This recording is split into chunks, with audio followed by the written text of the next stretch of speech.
You already know what time it is, man. The young goat in the building. Make sure you tune in to Tru Heel Heat podcast.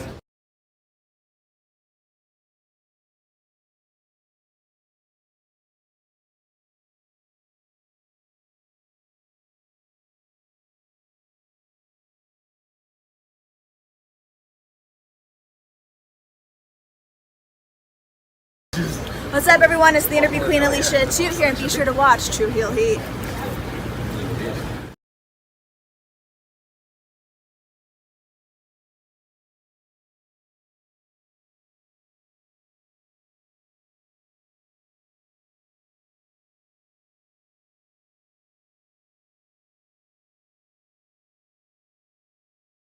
Oye, te habla tío Sabio Vega. This is Sabio Vega, and you watching Tru Heel Heat a mi manera o pa' la calle.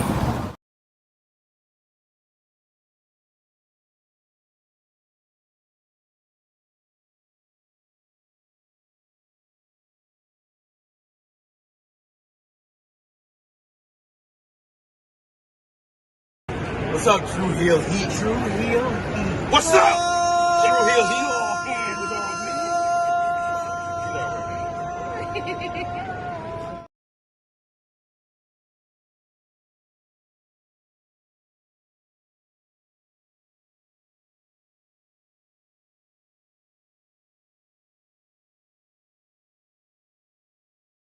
What's going on, everybody?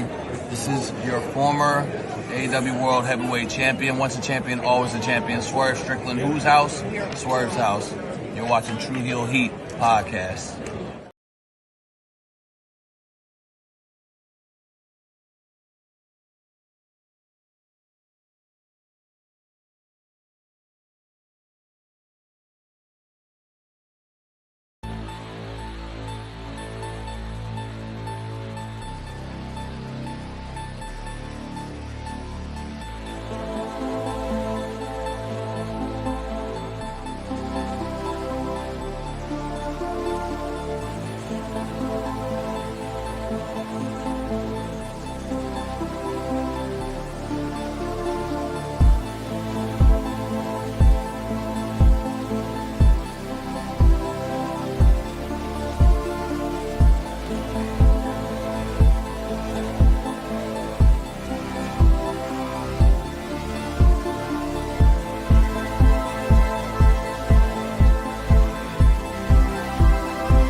It's clobbering time, apparently, for the Bloodline, as CM Punk and Paul Heyman return to join up with Roman Reigns and the OG Bloodline on last night's SmackDown ahead of Survivor Series. But this weekend is AEW Full Gear 2024. And coming off the heels of Dynamite and the last couple of weeks of AEW, are they at a creative low going into their second to last pay-per-view of 2024? We're going to discuss all of that, plus final predictions for Full Gear, talking about New Japan, Stardom, TNA. You know what we do. It's the Saturday morning cookout, the Tru Heel Heat flagship podcast.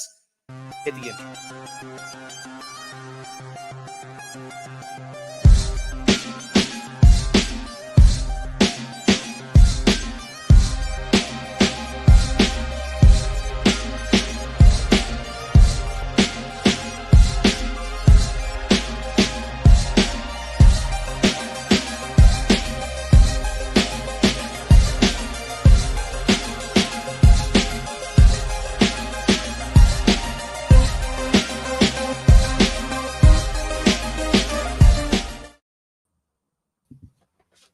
Hello, hello, hello. It is me, your Tru Heel Phenom, SP3. We are live on the Tru Heel Heat, YouTube, Facebook, and Twitter for Tru Heel Heat 304, Best in the Blood. Discussing the latest wrestling news, including CM Punk being named the 5th man for the OG Bloodline in War Games at Survivor Series, recap of this week in wrestling with WWE SmackDown featuring Paul Heyman and CM Punk's return for OG Bloodline in War Games. Yeah, Raw, NXT, AEW Dynamite with the Full Gear Go Home show, Collision, Rampage, ROH TV, NJPW X Stardom, Historic Crossover 2, World Tag League Week 1, TNA Impact. Plus, we got final predictions for Full Gear tonight. And of course, I am joined by my esteemed colleagues, my co-host here. First, we got the princess of all the Tru Heels, Miss Krssi Luv. How are you doing? Hey peeps, good morning. How y'all feeling today? I am here. Good afternoon, good evening, and good night. What a week, I guess. I mean, it ended off well. Right. I'll give them that. John, we got our good brother, the True Jaw himself, the biggest critic on the Tru Heel Heat flagship, the True Jaw Josh. How are you doing? I'm doing good. You feeling wanted better? to show you guys. Yeah, I wanted to show you guys something, by the way. I got my first vinyl record from nice. Zero, Linkin Park. I want to play. Ooh. I'm gonna play this later to see how it sounds. So look forward to it. Are you going to the concert? Oh, I'm trying to. Okay. Even though it's not till July next year, thank God. But But Yeah, still. what are we talking about? The concert's in July? hey, Listen, you gotta be prepared. yeah, but I mean, tickets did go on sale, and some of the arenas are already sold out too. So that's why it's like, oh shit. And listen, when was the last time they was on tour? You gotta go when they're hot. You know what I'm saying? Next, we're going to be asking. You got the tickets to the Taylor Swift concert? Those are selling out too. I don't got Well, that. I mean, to be fair, if I had those, I'll put those on resale because I'll make a shitload of money off of that. You would. That's the hottest ticket. That's the hottest ticket in all of That's a fact. entertainment. Yes, indeed. But yes, we got a lot to discuss from the wrestling world as WWE is heading towards Survivor Series. You got AEW with Full Gear tonight. You got NJPW in the middle of World Tag League, Stardom teaming up with NJPW last weekend. TNA is going well as well. So we got a lot to discuss. We appreciate y'all. If you're joining us live, appreciate y'all. If you're watching us on demand, remember to show your appreciation back. The simplest way possible is by dropping the thumbs up on this video. You can share this video with all your wrestling fans, friends, and family on all your favorite social media platforms. If you're new to the Tru Heel Heat YouTube channel, hit the subscribe button, hit the bell to stay notified for all the great content here. We want to thank each and every one of you. I love you, subscribers, because we just hit 19,000 subscribers this morning. So we're 1K away from our goal for 2024 with a month and change to go. So let's see if we can hit that goal. We appreciate y'all for helping us to hit 19,000. And of course, if you're watching us live, you want to become a part of the conversation, want to be one of our co-hosts here on the Tru Heel Heat flagship podcast, you could sound off in the live chat if you're watching on any of the 3 platforms. If you're watching us on YouTube and you want to make sure your comment is highlighted on screen, you want to show your support to the Tru Heel Heat YouTube channel, the best way you can do that is with a super chat donation. Any dollar amount matters. It goes back to the contributors that we see on the screen with us here, and we always appreciate the support. We got with us our first super chat donation from I Make Beats. Thank you so much, I Make Beats, one of our members as well of the channel. He says, to the people who said I was wrong, Punk is the 5th man. When did you say that? He said it in the chat. I know he said it in the chat a couple of weeks ago. I don't know. I probably wasn't here because I do way too many shows. Yeah, I don't. They all blend together. Good for you though. I'm happy that you was right, but I didn't hear you say that, so I'm sorry. I mean, this was going around online, especially since like this week. What? This week going into the show. That's why I kind of knew. I knew what we were gonna do. Oh my god. Oh, you know about this mess? Yeah, and I knew what was going to happen on this show. I kind of like had it all booked in my head before. You didn't say that last week though, friend. No. I'm saying since Monday, since it became Got it. online, because it seemed like Also, it's like they were telegraphing it being Seth Rollins. But this is a good type of surprise where I'm like, oh, I'm fine with being wrong. I'm fine with being wrong. But then also they did advertise Punk for the event itself. They didn't say for what match, but they did advertise him. So we knew we were getting him some way, somehow. I mean, you guys asked about him last week, like, where's Punk? And look, you got him. Now that I do remember. Yeah, because either way, we're all gonna be happy because we get our CM. I mean, it's a better option than Seth Rollins, because I was like, boo. Yeah. Same. Yeah. It would have made sense for Seth to go back on his word like that. But you know what's funny? But you know what's funny though? Like when we having discussion now that about everything, there are some people that are saying that this doesn't make any sense. Which I'm like, I think this makes a lot more sense. We have one of those people in the chat here. We got Aubrey James who says, "I'm not feeling this bloodline stuff anymore. CM Punk doesn't make any sense of coming in and help. Why have Bronson Reed if Seth Rollins wasn't going to be there?" I mean, to be fair, this is the same guy that said he doesn't like AEW because of Tony Khan's tweets. So, bravo on you to remember that. Bravo on you. All I will say is that it makes a bunch of sense when you tie in the whole Paul Heyman element of it. It would make sense on that alone. Paul Heyman is the one that got Punk to fill in the spot for the Bloodline and his relationship with him. But it makes even more sense when you remember back to this past summer when Punk came to SmackDown and he got into the whole altercation with the new Bloodline with Heyman asking him to save him. Please take me with you. And this is just payoff. And it creates and gives a reason for a potential dream match of CM Punk versus Roman Reigns with Paul Heyman in the middle. They can do the Paul Heyman in the middle storyline actually properly for once, not like the shit show that was the Brock Lesnar Roman Reigns 2021-2022 rivalry with Heyman in the middle. They could do it properly with Punk there.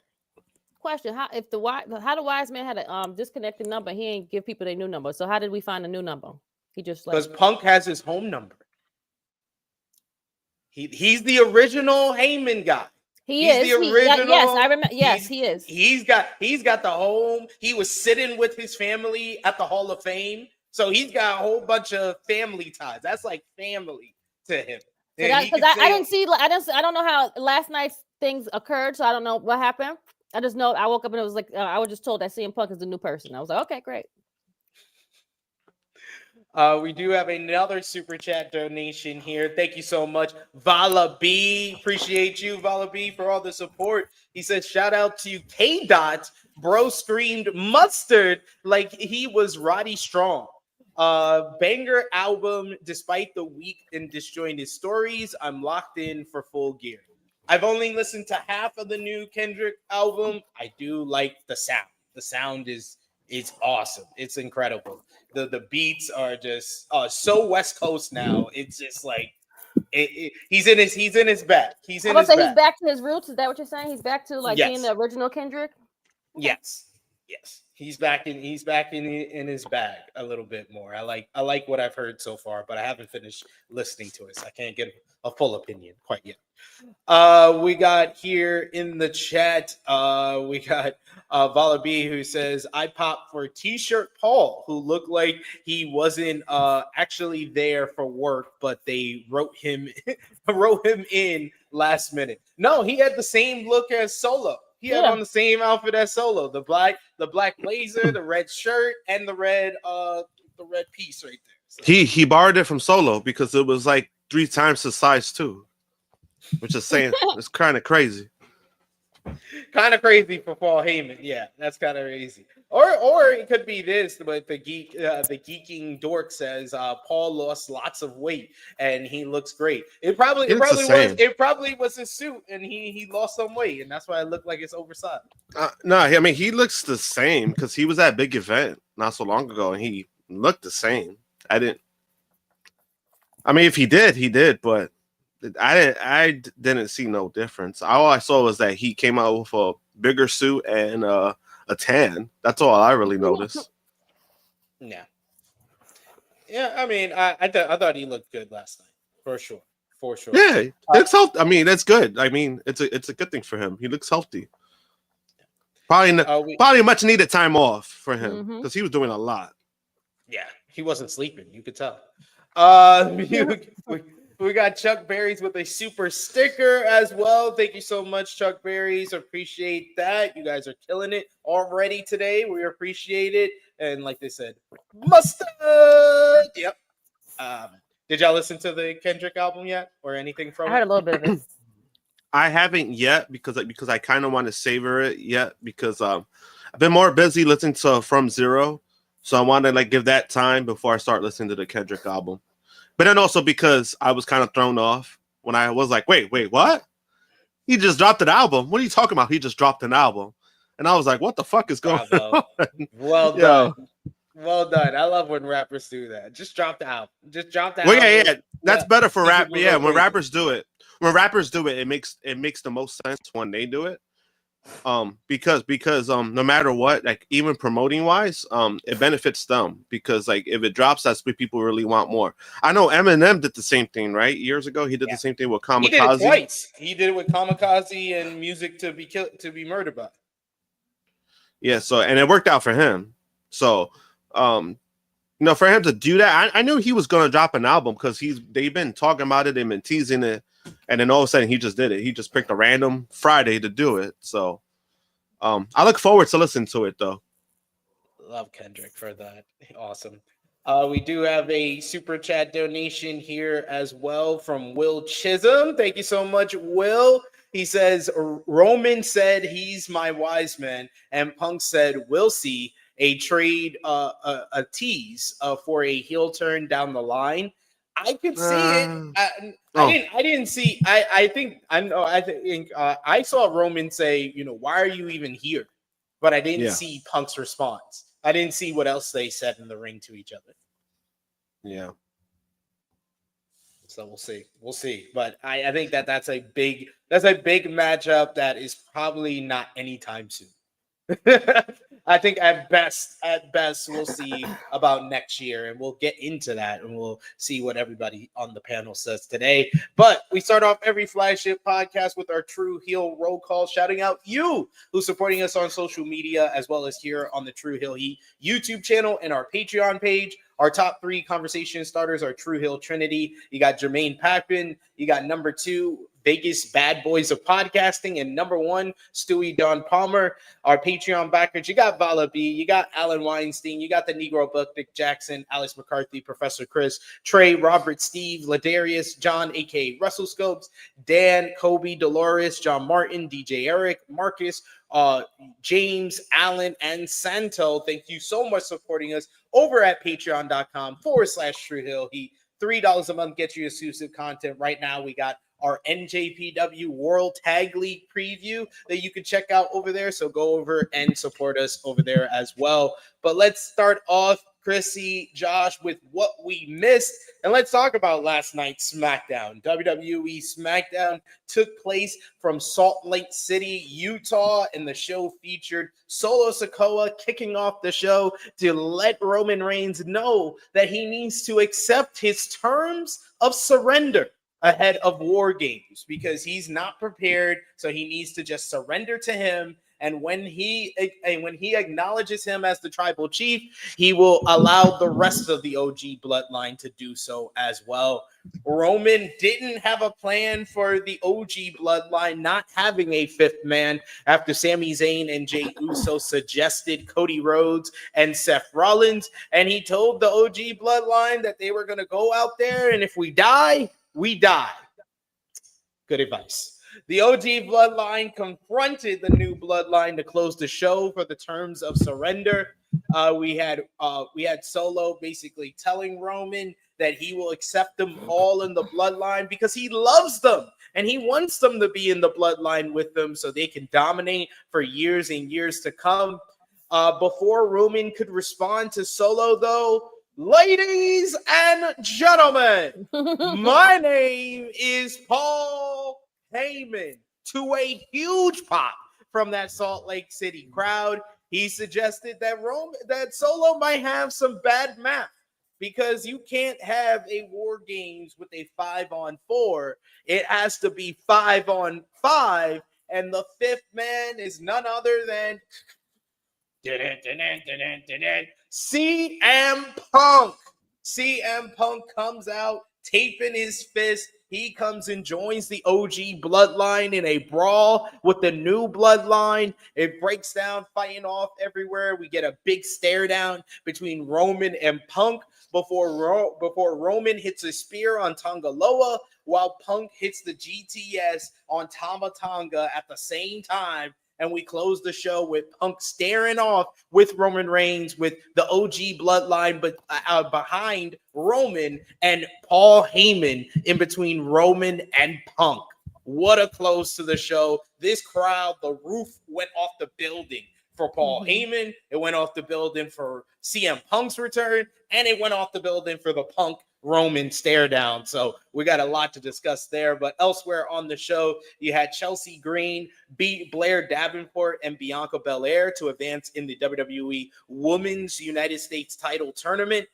Bianca had to leave to give Chelsea this victory over Blair Davenport because Jade Cargill was seen laid out on a car in the parking lot by a mystery attacker.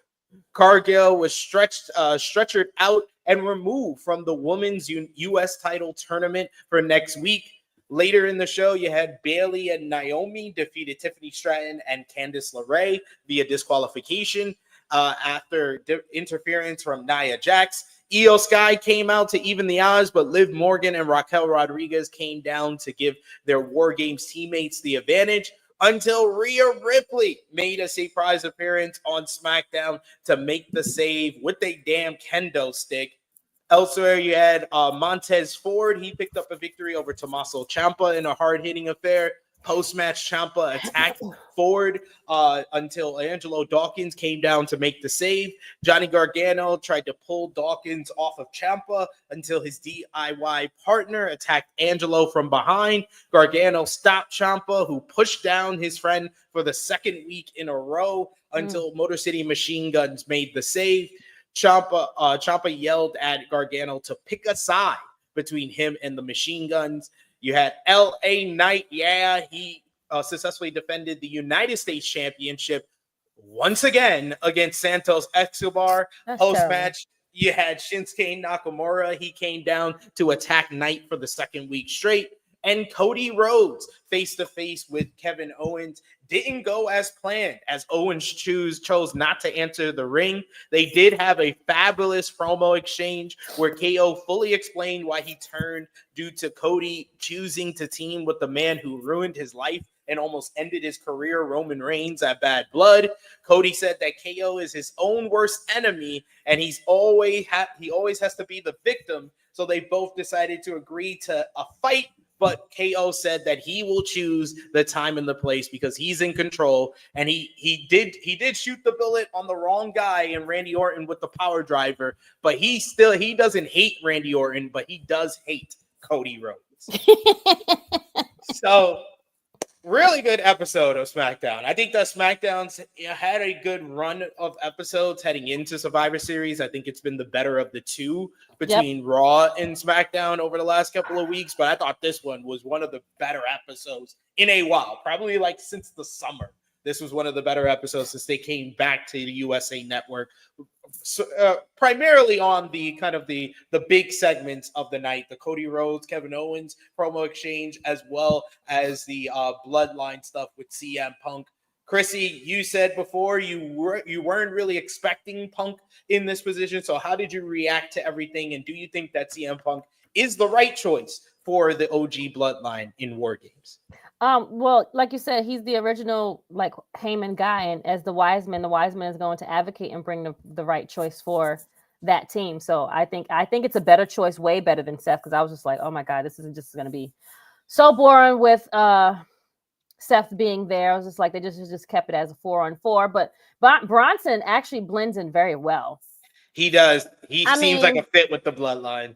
And I mean, if you want to have an extra staple and keep him there, I wouldn't be mad at this, even though I'm sure they have the other guy sitting in the background just patiently waiting because he's been there for damn near 6 months, almost a year now. But whatever. Anywho, from what you described is a great solid episode of SmackDown. I'm happy Chelsea won. Great angle because she deserves it. I hope she wins the whole damn thing, to be honest. But I just feel like they're gonna do some fuck shit over her. But anywho, Jade Cargill's look like she's like an outline of a dead person. Like, you know how they do like the chalk. Yeah, that's what she looked like. They was like, just lay like this, and that's you just lay like a chalk figure. But I'm excited to see what's gonna happen in War Games.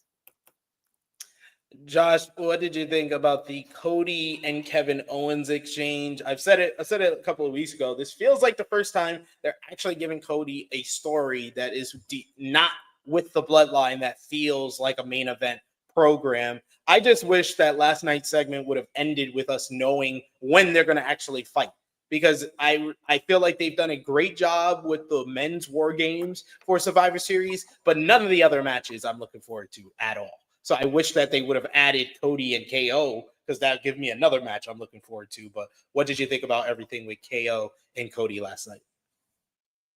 I thought it was great stuff. KO was great on the mic.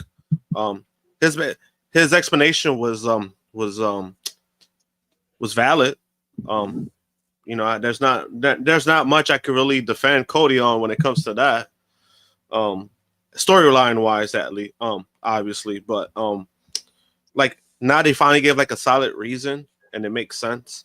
It's just that now, because I've been hearing that Saturday night main event is going to be KO versus Cody. It seems like they're probably going to drag this out. So that's the only thing I'll say. It's like they made last night interesting, but then I'm like, you have about what, less than a month to go for the event. So it's like, what can you really do to make it interesting to that build up? So that's what I look more forward to. But last night was really good. Yeah, I enjoyed their promo work, and I like the fact they finally gave KO the opportunity to explain himself, where he's not the bad guy here, folks. He's not the bad guy. Cody, why would Cody choose the team with Roman Reigns? I'm with Kevin Owens. Kevin Owens is the babyface. Cody is just so selfish. Always wants to be about him and is finishing the story. Always wants the spotlight. People's been saying this about him, though. Like, I agree. Kevin Owens is perfect. Is definitely right. Like, they've always been saying this about Cody. Like, he's the selfish person. All he thinks about is himself. He doesn't care about nobody. He'll step on people's heads to get up ahead. Wait till he turns heel. I can't wait. Hey man, I don't blame him for that. I'll do the same exact thing. This guy over here, this shameless Cody shill. Fuck everybody else. Fuck everybody else. This man is shameless. This shameless Cody shill we have to work with, Krssi. You see this? Ridiculous. Hey, you gotta do something. There's no way he was gonna leave AEW just. No, I didn't say I didn't agree with. Just to get the United States title. I don't agree with it. It wasn't his story. Just to get the United States title. That was not going to happen. Let me finish my story. It wasn't your story. The Bloodline story is the Bloodline story, and that's why it's number 1, while you have to play 1B, or number 2 while you're the top champion. Well, he still got the title, so. He tried to make the Bloodline story his story. This egomaniac. I always knew it. Ever since he flipped me off in the front row of Ring of Honor show, I knew it. I mean, you deserved it. Look at that. Look at that. See this? See this? See this? Oh, man. We got a super chat donation from Bell. Thank you so much, Bell. They just keep coming. I'm like, damn, y'all off the chain today. I'm like, every time I look up is another one. I'm like, sheesh.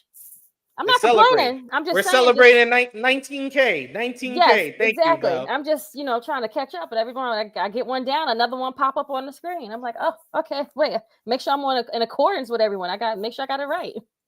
Bell says, Punk said, this isn't about you and me. It's about him. Referring to Heyman after Roman asks what he was doing. Oh, okay. I didn't see that. I couldn't see that from my vantage point on the USA Network. Every time they just kept going with the camera angle, so I couldn't see what he was saying in response.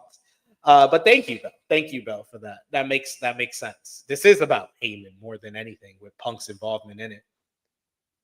We also got another super chat donation from Vala B. Thank you so much, Vala B. He says Jade could have sold better if she did the Yakama pose instead of the standard cartoon pose. Don't tell Punk that was a rental. Yes, broken glass. Punk, I need the same energy. Where's your energy? Where's your energy, sir?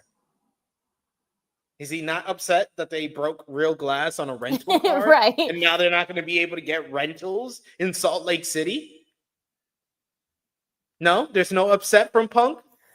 I didn't say anything. Punk has no stand. I mean, it's Musty Phil. What do you expect? He's a corporate he's a corporate kiss ass now. He's not gonna complain. Like the belt that they have on him, that's $700, right? That was the belt he complained about the most, and yet that's the belt they did of him. There's no complaints about him. Why? Because he's gonna get money in his pocket. Because he's a corporate show now. Of course. We got another super chat donation here from Will Chisholm. Thank you so much, Will. He says, if Bayley replaced Jade in War Games, they are really trying Bianca's temper, and Bayley still hates Io. Poor Naomi, like J. Cole in the corner of all this beef. It does make it where it's more of like we have so many different issues and ongoing storylines on the babyface team. I knew what was going to happen because I was like, nah. When I saw the teams on Raw, I was like, they're going to figure out a way to get Bayley on this team. It seems more likely that they will find a way to get Bayley on the team. I just knew it. I just didn't know who. I was like, do you take Naomi out or do you take Io out? Because I was like, I thought that they would keep Jade in because it would be a nice experience for her in her first War Games. But they was like, we can't rely on you. We got to get Bayley in here. I mean, that's it's kind of been her WWE run, unfortunately.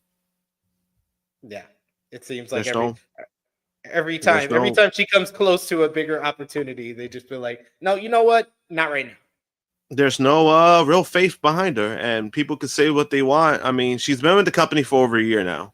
She signed over a year ago, and it just seems like instead of going forward, like, hey, this can mean something. It seems like they're going like 3-4 steps back with Jade, and I mean, it's unfortunate, but hey, this is what she signed up for. It seems like they don't believe that she can hold her own in a War Games. Don't let her start first. Or just I mean, it's in all War Games it's basically what she's been doing all these months. If she gets tagged in and she does the hot tag, that's what War Games is. It's a fucking series of hot tags. That's all it is. If they do it the right way, that's all it is. But yeah, and then there's also not as dangerous. It's not as dangerous as it is in comparison to say like, oh no, we can't use her. I'm like, I thought that would have been the right spot because I mean, it is a multi-women's match. It fits her right. And like you said, she does well with the hot tags. That would have been fine, and she could have cleaned house at the point that she came in, but they said nah.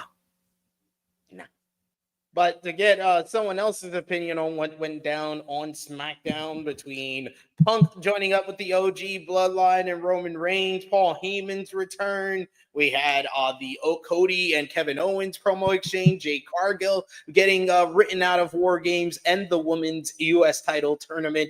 We got to bring in our fourth member of the team, the resident Tru Heel alcoholic himself, Top Guy JJ. How are you doing? Wait, you Yo, I was so on the fence because I was like, I don't know if I'm gonna sound okay. I've been sick literally like all week, so I was like, let me play this by like sound in the morning. Okay. Like so loud rants probably not gonna happen today because if I even try, I'm gonna probably hack up a storm. So, But yeah, I was hearing, which I was kind of talking about so far. So, I guess it was the perfect time to join. Absolutely. Krssi, what's up, girl? Hey, bro. How are you? So happy to see you, friend. Always Feel happy to better. see you too, man. What up, Josh? What up, homie? What's up? What's up? Yeah, surviving. Now got to make it through the Black Friday in December now, which is always like the terror month. So, there you go. Top Guy JJ, any thoughts on last night's SmackDown? Of course, highlighted by CM Punk joining up with the OG Bloodline, with Paul Heyman returning for War Games. Well played, I would say. Well played. I would say it was well played. Like, there's clearly no allegiance to the Bloodline for this match. This is strictly a favor to the guy that he's been synonymous with for 20 plus years. So this is strictly a favor. And that's good because it just kind of gives them a way out of getting Brunson out of there when this is over, getting Punk out of there when this is over. Clearly, Brunson's the fall guy. Clearly, no. Brunson. To me, that's what I saw it immediately as. Tonga Loa is on his team. Tonga Loa. He's the fall guy. He's the fall guy. Easy. Tonga Loa and Tama Tonga, every time they need to make the babyface look good with a double finisher, it's always them. They are the fall guy. But SP, that's too easy of a cop out for a big match like this. You can't just say, "Oh, the weakest guy of the whole 10 people." He's got to be the obvious fall. I think it's because now when they try to be cute and do something different, we do what they did last year, where they did the whole big spot with JD McDonough, and then they pinned Damian Priest, Money in the Bank holder. Yeah. So I'm saying Brunson because Brunson's not staying in the Bloodline. So if Brunson takes the fall and then the following week he fails solo, they can jump him, kick him out, continue business as usual. Brunson goes back to his show, business as usual. This doesn't continue. Bronson Reed is a hired gun. He's done after War Games. And when he fails, they will kick his ass. No, he cannot fail. After he lost that crown jewel and everybody was upset, they cannot have him in this matchup and lose. That would be as dumb as having Jacob Fatu lose this match. So it's as dumb as them pulling Jade Cargill out of War Games too, basically. I don't think it's dumb. I understand it. I understand it completely. I was like, for the life of me, I don't get it. I don't for the life of me get it. Oh no, I get it. I get why. I knew when they showed the team on Raw, I was like, nah, Bayley is like very important for this matchup. Bayley has the connection to Nia and Tiffany. She's been feuding with them. She also was in the first 2 War Games with who else? Bianca Belair and Io Sky, who was on the babyface team. So I was like, you're definitely going to put Bayley in here. So you just have to get rid of one of these people. And they took the most inexperienced person. So they basically planting the seeds for their split up because then she got attacked and then where's Bianca? Why didn't she help her? Is that what you is that? Or I'm hoping it's a whodunit. It's a whodunit storyline that they can do over a couple of weeks. That they could be like, was it Bianca? Was it Bayley? Was it this person? Was it that person? And actually have a good payoff to it. And you can then have it like that's the reason why they break up, where it's Jade finds out who it was, and she thinks that it's Bianca or something like that. Yeah, I mean I like it, and I like that they were able to let Seth just stick to his word of never doing it. So they did that, which I enjoyed because it's like he said it back-to-back weeks, like, no, I'm never doing this with him. I'm never teaming with Roman again. And now he gets to stand on that word. We don't get to see like this okie doke and all of a sudden his music just plays and all of a sudden his word after saying the same shit for 2 weeks in a row is no longer like valid because he's now teaming with us. So I'm glad that they didn't go that route. Because that would have been the 3rd time in a row, basically. This was they did that with Jay. Yeah. Jay on Monday is like, no, I don't even want to talk to my brother. Then Friday night, he's getting involved in the Bloodline business, setting himself up to lose the Intercontinental title. Then they did it with Sami Zayn, who said, no, I don't want to get involved in this. I don't even know why you're involved in this, Jay. Then he's having a conversation with Solo. Then he's right back in the Bloodline business on the Saturday at Crown Jewel. So it would have been 3 times that they just reverted from what the babyface character said on Yeah. TV. Yeah, and so I like that. I like this move because we all know it's a straight one-off, which is great because business as usual once this is over. For even, you know, Sammy's like the coin flip of what he gets to do, and then, you know, get to see what Jay continues to do. Obviously, Jimmy, no matter what happens out of all of this, is just going to stick with Roman. It's just now you get to see, and, you know, get to see how the others play out. I thought this was actually, to me, a very important episode of SmackDown. I thought that a lot went into, like, the future stories of what's going to happen. Like, I don't know if y'all talked about it yet, but I freaking loved the Cody and Kevin promo. Yeah, we loved it. It made Kevin feel important again. I feel like Kevin Owens is going to be the catalyst of seeing the personality change of Cody Rhodes. And I love that. Love that. Like, Kevin Owens is such an anchor. He is such an important piece. Like, this to the is puzzle, getting yep. to see him, like, him being the seed planted to test the accountability of Cody Rhodes was beautiful. Like, so well done. Like where the fuck is your accountability in seeing what these people have done to me and this guy, and you decide to fucking partner with him? And you think that you just scapegoat, and then it planted a better seed later for Carmelo Hayes to voice his opinion out on. I was like, this is a Cody Rhodes accountability episode. I fucking loved it. I fucking loved it because he has never faced accountability yet. And it's like, it's happening. And however you feel about it, it's how he's responding. And Cody is like, yo, he's like he's getting unhinged a little bit. He's getting annoyed. And I love that because it's showing a different personality of him in the WWE. Like, he's just pissed off right now. like getting on Nick Aldis, like, yo, evaluate your number one pick. It's time to reevaluate this fucking bum. Let's put that shit to the test. Kevin Owens, you hate yourself, you prick. Like, yo, so good. It was so good. Like, I was like, yo, this anger is what Cody's been missing from his entire run, because there's been nothing that felt like personal, and it's finally something that's hit it. And I loved every minute of it. That's why I was like, this is such an important episode. And then you get to see the DIY, and I literally had sent like Krssi this little reel of Montez Ford. Like, this man needs to be shot to the fucking moon. Like this man needs a straight moon push. And you literally see his first solo entrance. The entire fucking crowd is with him. Like, the entire crowd is with him. The first time this man does a solo entrance, and he does, you see half the fucking people doing it on the first time. Like, people are yearning for that shit. Like, they are yearning for this man to get a fucking solo push. And you could just see it straight on the reaction. It's like, this man is a star. This man is a star. Just let it happen. Just let it happen. Like this, I don't know, like, how to rate, like, I would say this, but for what I've seen from it, I thought it was a really solid episode. I really enjoyed the to me, like, the important pieces. I enjoyed it. And then the Paul Heyman return was like almost like the icing on the cake.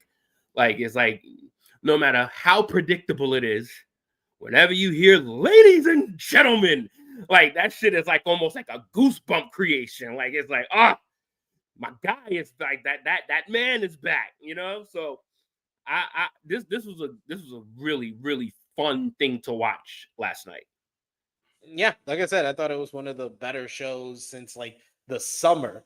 And like you said, like the Paul Heyman, CM Punk, Roman Reigns of it all is something intriguing that could lead to more stuff coming out of SmackDown and Survivor Series next Saturday. In a recent interview he did, he was at Complex Con. CM Punk spoke with the Cheap Heat podcast, Peter Rosenberg, and CM Punk teased working with Roman Reigns in WWE again before SmackDown and noted that a lot of big names would be around for him to work with. He said, "We're on different shows, and with my injury and his time off, I saw him at WrestleMania. That's the last time I saw him. The Shield came in and made a ton of waves in a short amount of time. My relationship with all those guys was pretty good. I just had to get the hell out of here for my own sanity. Absent makes the heart grow fonder. I think a lot of questions you have. What is Punk's relationship with Roman? What does Punk feel about Seth? All of that stuff is going to play out on television because that's what I do. Wrestling fans love drama. When you tune into Raw and SmackDown, you want to see the big names and big money stuff. What is Rock going to do? What is Punk going to do? What is Roman going to do? John Cena is coming back. You throw Cody Rhodes into the mix. He's the champ. Gunther. You get all those big names and superstars revolving in the same area, and sparks are going to fly. When I ask you first, Josh, do you think that CM Punk was the right choice as the fifth man for the OG Bloodline in War Games? And with the tease that we got last night with the stare down, now that they're going to be partners next Saturday, when should WWE pull the trigger on CM Punk versus Roman Reigns? That's such a good shot, by the way. Ooh.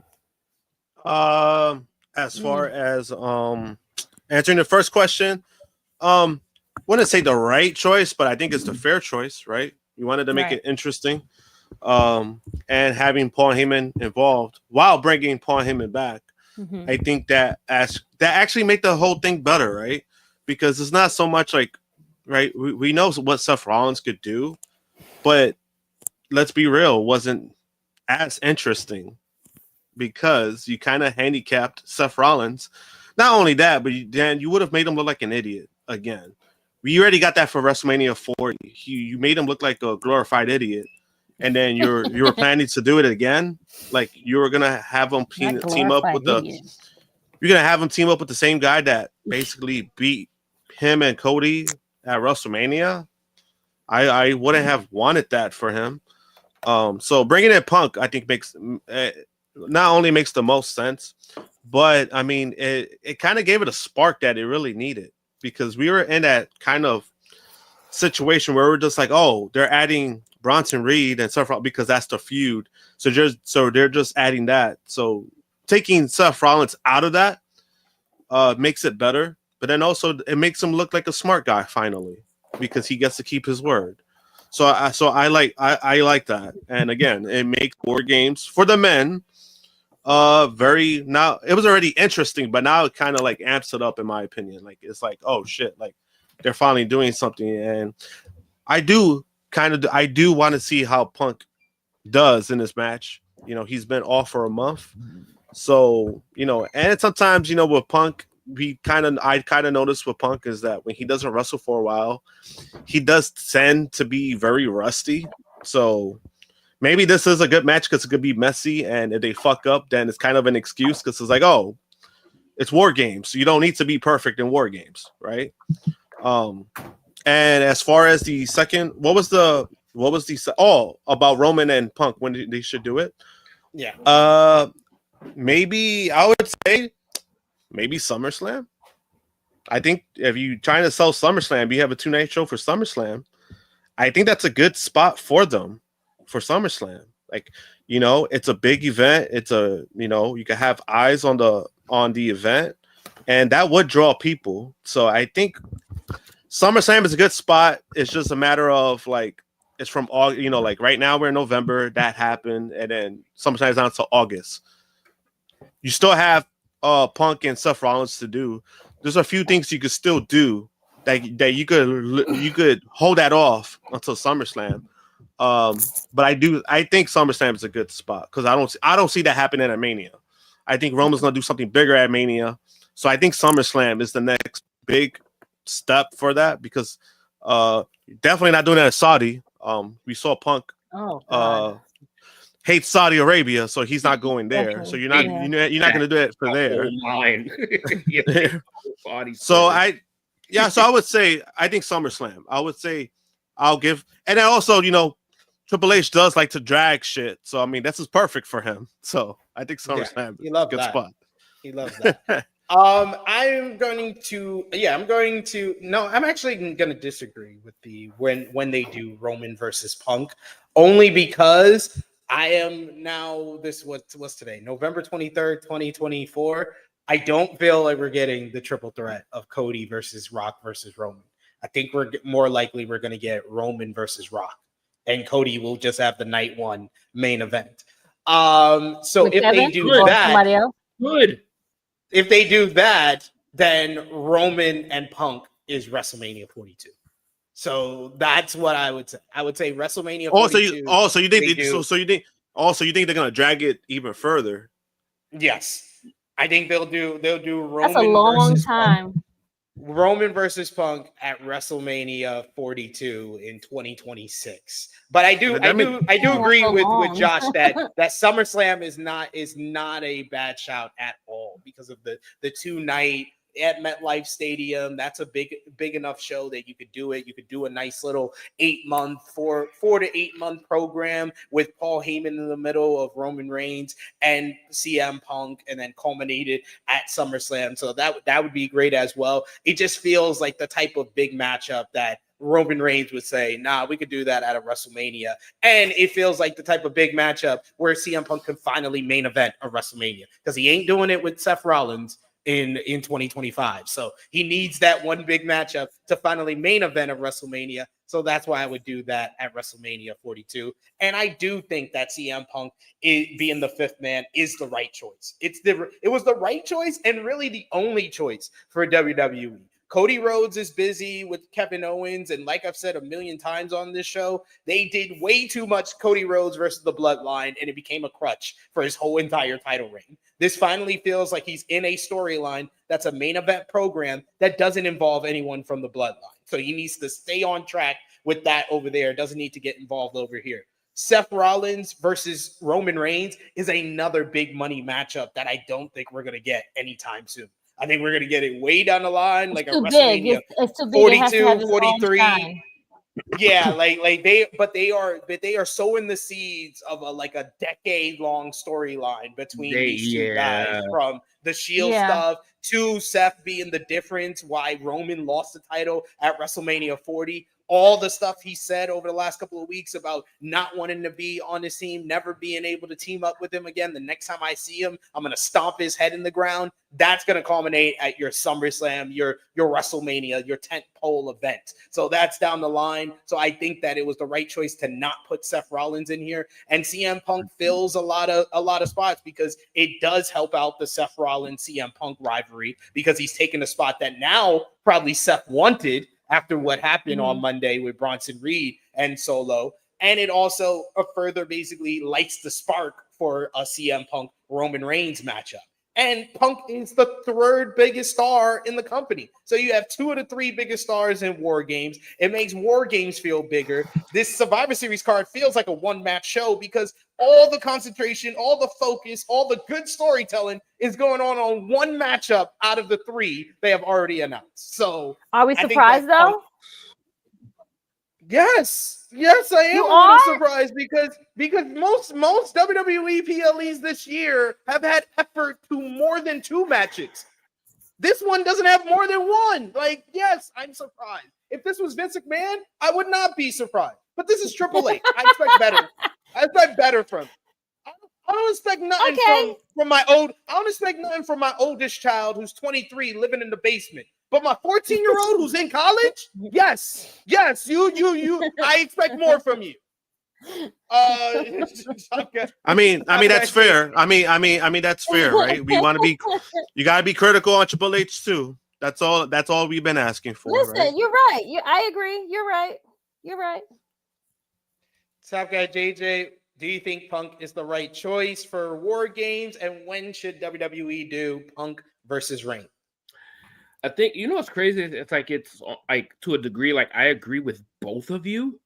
Like, you know what I mean? And I say that because if they do pull the trigger, like I think what you said about Mania 42 might just make a little bit more sense, because if WWE in 2025 does not have a 4 to 5 month feud between Punk and Rollins, we've been robbed of something great. Because this is a feud that needs to drag to a minimum of 3 matches. So that would take 3 PLEs, and then they're gonna probably, as soon as that blow off happens, they're gonna take a PLE off. And knowing both Punk and Seth's history over the last year, one of them will get hurt after WrestleMania, so they'll do the second match at SummerSlam, and then they won't end it till the 4th. I'm not putting that in the air, so I'm not gonna do that. I'm just saying. I'm just going by the math. I'm not gonna put that in the air. I'm not jinxing. But so was it a jinx every year when people said Vince Carter was going to get injured in the NBA? God. No, you're just basing it on the history. Not bringing the fucking frail NBA into this shit, because the entire fucking league is injured right now. I'm not doing that. Sounds like CM Punk. What I'm saying is that at the end of the Punk and Rollins feud, one of them is going to go for the World Heavyweight Championship. One of the decider, the winner of this feud, is going to go for the World Heavyweight Championship, which ideally would be CM Punk.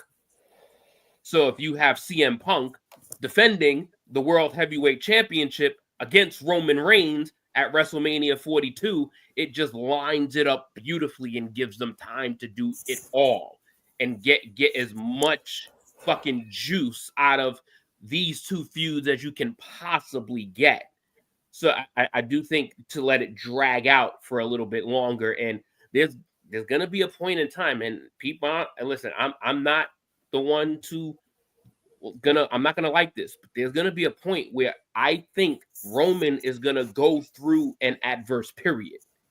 I think he's gonna go through like a little hill he's gonna need to climb. Like, he's gonna take a couple of big L's over these next 6 months, and he's gonna have to get his shit back. You have already seen it. He's already taken a massive loss to Solo Sikoa already. Like he's already taken a big L. So I think he's gonna have a year of come up. So it's almost like the way he is kind of like being perceived now. It's like, if they have this Rock Roman match, I wouldn't be surprised if Rock went over. Like, I wouldn't be surprised, because it's gonna give Roman a ground that he's gonna need to come up from. He's gonna have to work himself back into the tribal chief, the head of the table, and you can't do that with losing to the final boss and the tribal chief that's begging to be acknowledged. Like, can't be the head of the table losing to both of them. You just can't. You're gonna have to work that shit back up, and the best way to do it is to take the strap that you've never owned yet off of somebody that you kind of have this little budding thing that's just starting in late 2023. So it gives a lot that they can work with 2 mega stars over the next 2 years, which is good for them, because they got a lot of shit to do with everybody else in between. So I do think that he is the right choice, and it just, it's like, I think it saves Seth Rollins. It just saves him, because I'm almost tired of seeing him being made a fool of, and this happening now, where he gets to, one, keep his word, stay away from this match, not potentially be any fall guy, and there's no reward for him for being in this match. To me, there's no reward for him for being in it. It's like he's going to end up doing something that he didn't want to do to begin with, and if he wins, so what? Because he's not going to be happy about it, because he's in fucking Roman Reigns' team. So it's that feud still needs to happen too. Like there's just layers to what they can do with Roman Reigns for the next 2 to 3 years at minimum, and you don't want to just blow that off of just having him break his word again to team with him, and then have to make that shit back up. So it just made sense. I like it. I do think and it's almost like Punk was a little lost as far as like what he's gonna do in the interim before Seth Rollins. So I think this is like perfect filler to then start the seed planting for what's to come with Seth Rollins. So I think it's the right choice. Now, I ain't gonna lie, there was a small piece of me that was petrified that I was going to hear Brock Lesnar's music. And I would have been like, this shit would have made no fucking sense whatsoever. This would have been awful. It would have been so awful if I heard that music, because that shit would have made zero sense. Are we coming? Nah, they standing. They're standing clear from him. I'm not. Just all right. Just so. Right. I don't read the dirt sheets, so they're standing. Yeah, they're standing 100% clear from him because the lawsuit is still ongoing, and that just wouldn't be the best move to have the man. Basically, we kind of started the lawsuit to be involved in anything. Just so you know, like that's basically where they're at now. He's not in no plans. He's not in no internal roster plans. Nothing. Like they're standing steer clear from Brock, which they should. I was because I don't follow that as much. So when Paul, I was like, oh, please do not let me hear that fucking horn or whatever that shit is. But we didn't. We got it. We got Live in Color. So I was like, okay, we're good. We're good. So yeah, I think that the right move was made, and this is going to be it's going to be the most entertaining thing on the entire show by a mile, by a country mile. Unless they start to plant more seeds in the Kevin and Cody's feud, because I think that the way they are at each other right now is probably going to be the second best feud in the company. Yeah, it's already the second biggest feud in the company. They just need to let us know when the hell this is happening. I feel like I said it before you came on here. They almost had a home run segment, but it was more like a triple. It was more like a triple because they didn't slide home because they couldn't let us know when they're doing the matchup, because I don't think WWE knows when they're doing the matchup. Because it's a big match. It's a big match. So it's almost like they don't want to just. I think you add it to Survivor Series. There's 3 matches for the Survivor Series. They tease Saturday night's main event, which obviously is not going to happen. No, it is. That's why they didn't announce it. I don't think Survivor didn't announce it. No. That's not a good idea to me. It's not a good idea. No. It's right now. They are penciled in for the main event for Saturday night main event. I mean, that's what it gives it, because that's not going to be the only match they have. They're going to have multiple. They're going to have multiple matches. Why? Kevin Owens has not earned a title shot. I like the character direction, but they legitimately have not given a real reason why Kevin Owens deserves another title shot. Like they don't do the bare minimum. Like that's the reason why people didn't buy into Solo Sikoa as a challenger for Cody Rhodes, despite him being presented as a top heel. They didn't give him any singles wins worth of damn that really legitimized him. And I feel like Kevin Owens, they could have just gave him like a referee stoppage victory over Randy Orton. I think that would have been as impactful as the stretcher job and would have gave him an actual win to make him the number 1 contender. It's fine to have an emotionally driven personal rivalry. And I like like I said, I like the character directions and all of that. But them not announcing the matchup last night made it clear to me they don't know when they're doing this match. And it's not because it's such a big matchup. Because it's not such a big matchup because they gave it away already. I think it's going to be a series of matches because I think Cody is going to. I don't think there is. He's going to be. I don't think there is. And I don't think it's going to be a series of matches. I don't think it is because they already had one matchup and KO lost that matchup. And Kevin Owens has to beat Cody Rhodes at least once for there to be more than one match. And I think I guarantee you, I think you're right. I think you're right about them doing multiple matches, and I think I'm right in that Cody Rhodes going to win every one of them. And you see now, and people would be mad at winning that. Cleanly, like a clean win, or like something's going to happen to interfere to let him win. And it's like people got, that's where people better have the same energy when John Cena was getting all of these fucking W's against every single person he was feuding with, because this shit is, if this shit happens again with, like, if you're gonna make us give a shit about this part in this version of Kevin Owens, like you said, he's got to get a victory in the ring that matters. And I think the fight that they would have, Kevin should win the grudge match. He should just win the fight, whether it's dirty, he does something malicious, he should win the grudge match. That would automatically be enough for him to get a rematch for the championship and make it multiple matches. Yeah, and I think that the reason why they teased it and were so vague on everything last night is that they're not doing this matchup until Saturday night's main event, and they just have one more week to get through on SmackDown for them to just start promoting it. Like, listen, I didn't mind the making us wait, because it's like, don't blow your whole load on Survivor Series, because at the end of the day, nobody's gonna care about that. The whole. They haven't even inserted the penis. They haven't even inserted the penis. The penis is in Brooklyn. The vagina's in Bronx. They are they have announced 3 matches, and the show is in 7 days. What the fuck are we doing? Dude, the whole fucking pay-per-view is gonna be the War Games match. That's literally that's their whole fucking night.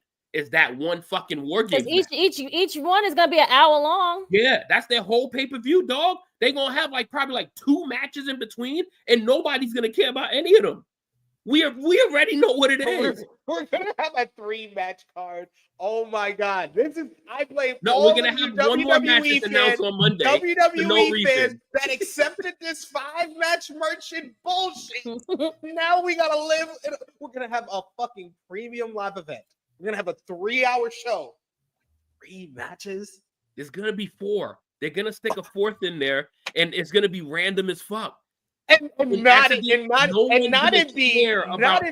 other matches. Don't let it be your top champion, your world champion. What? So the 3 is the 2 War Games, and what is it, Damian and Gunther? Yes, that's it. Oh, they're gonna have one more throw in there, and they have 4 matches. Make everybody happy. That's it. And it sounds like it's doing the opposite, because I'm just like, what the fuck is going on? They can't put Kevin and Cody in that shit. Like, that card is already a clusterfuck. Yeah, you need to. You need another matchup for people to look forward to. You have 3 matches in the card, and only 1 match is intriguing. And we already know the Bloodline one is closing the show. Yeah, that's it's a 1-match card. Like, I think everybody is just pussyfooting around the fact that this whole Survivor Series is a 1-match card. This show starts at 6 p.m. Yes, 6 p.m. Eastern. So yeah, the main event's gonna start at 8 o'clock, and then it'll take up the rest of the night. So they only need 2 hours of shit, and then the first hour is gonna be the women's War Game match. So they really only need 30 to 40 minutes of filler, because they're going to have a 20-minute vignette on the fucking main event. They're going to have a bunch of commercials and a whole bunch of bullshit. They're going to show how we the showing of how we got to the War Games at least 10, 15 minutes. Just face it, bro. We're going to get or the third match, you're going to get 2 segments. You're going to probably get maybe a Wyatt 6 segment or some shit with the Wyatt 6 and fucking Final Testament. They're going to throw them in there. You know what makes all this funny though, is that everything that's being said right now, that goes to the criticism of how the PLEs have been laid out. That doesn't help at all. Well, Senior Nerd said it too. There's another one, the Nakamura and LA Knight, just random US title match out of nowhere. It's gonna be a random ass 4th match. That's going to be in there with segments. We know this already. Oh my God. You're telling me we can get more matches on a Royal Rumble, which matches really do need to take an hour, yet we can't get 4 matches more than a week before Survivor Series. Every other WWE PLE, I knew the whole lineup 8, 9, 10 days before. But the Survivor Series, we only got 3 matches to go. And bro, you know what's going to take even longer? You know what's going to take longer than one of those 2 matches that's other than the War Games match? the length of time between CM Punk and Roman Reigns that decides who comes out last. Speaking of CM Punk, we got to move on finally. But he did also speak to Peter Rosenberg on Cheap Heat, and he discussed and reflected on his AEW tenure. Punk joined the promotion in 2021 before being fired in 2023. Punk was asked whether there were any wrestlers he wishes he could have told his story with. And he said, and I quote, "No, I feel like I wasted some matches on some people for sure.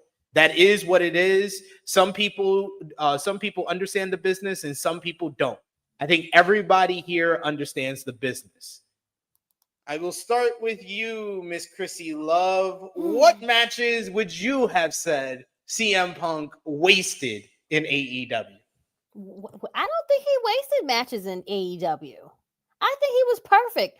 Now, I don't foresee him wrestling very much longer.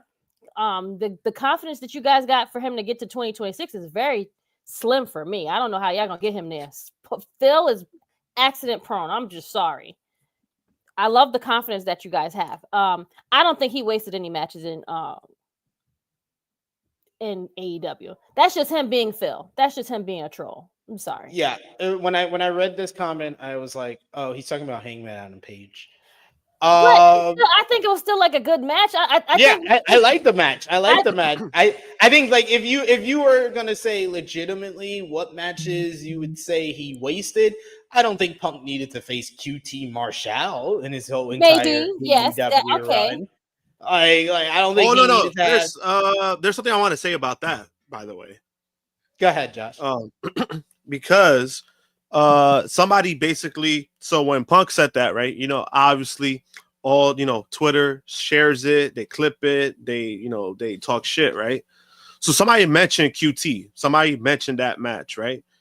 QT made it clear himself that Punk was the one that requested that match because he wanted to work with a heel that wasn't going to go into business for himself and the crowd was going to go against. So this was something that Punk handpicked himself. So it's I don't know. The comment itself is one of those things where, I know a lot of people were saying like, 2 years ago he was being praised for being truthful, and now all of a sudden, now he's a liar. I mean, we know his agenda. He had a bad out with AEW, so he's gonna find every way to take a shit on them, and that's all he's been doing. Because this didn't need to be said. I don't think it needed to be said. He didn't need to make this comment. It was asked of him. I'm gonna be fair to Phil. It was asked. Huh? It was asked. I'm saying I'm saying it was asked, right? But there's a way you could go about it, right? There's a way you could still answer it. So this is just him, again, because we know where his relationship stands with the company, he's gonna find every way to just completely bury them, right? Because even if the whole thing was about Adam Page, I mean, I would have been fine. I think I probably would have been more acceptive if you just would have said that and just try to make it like a whole kind of thing.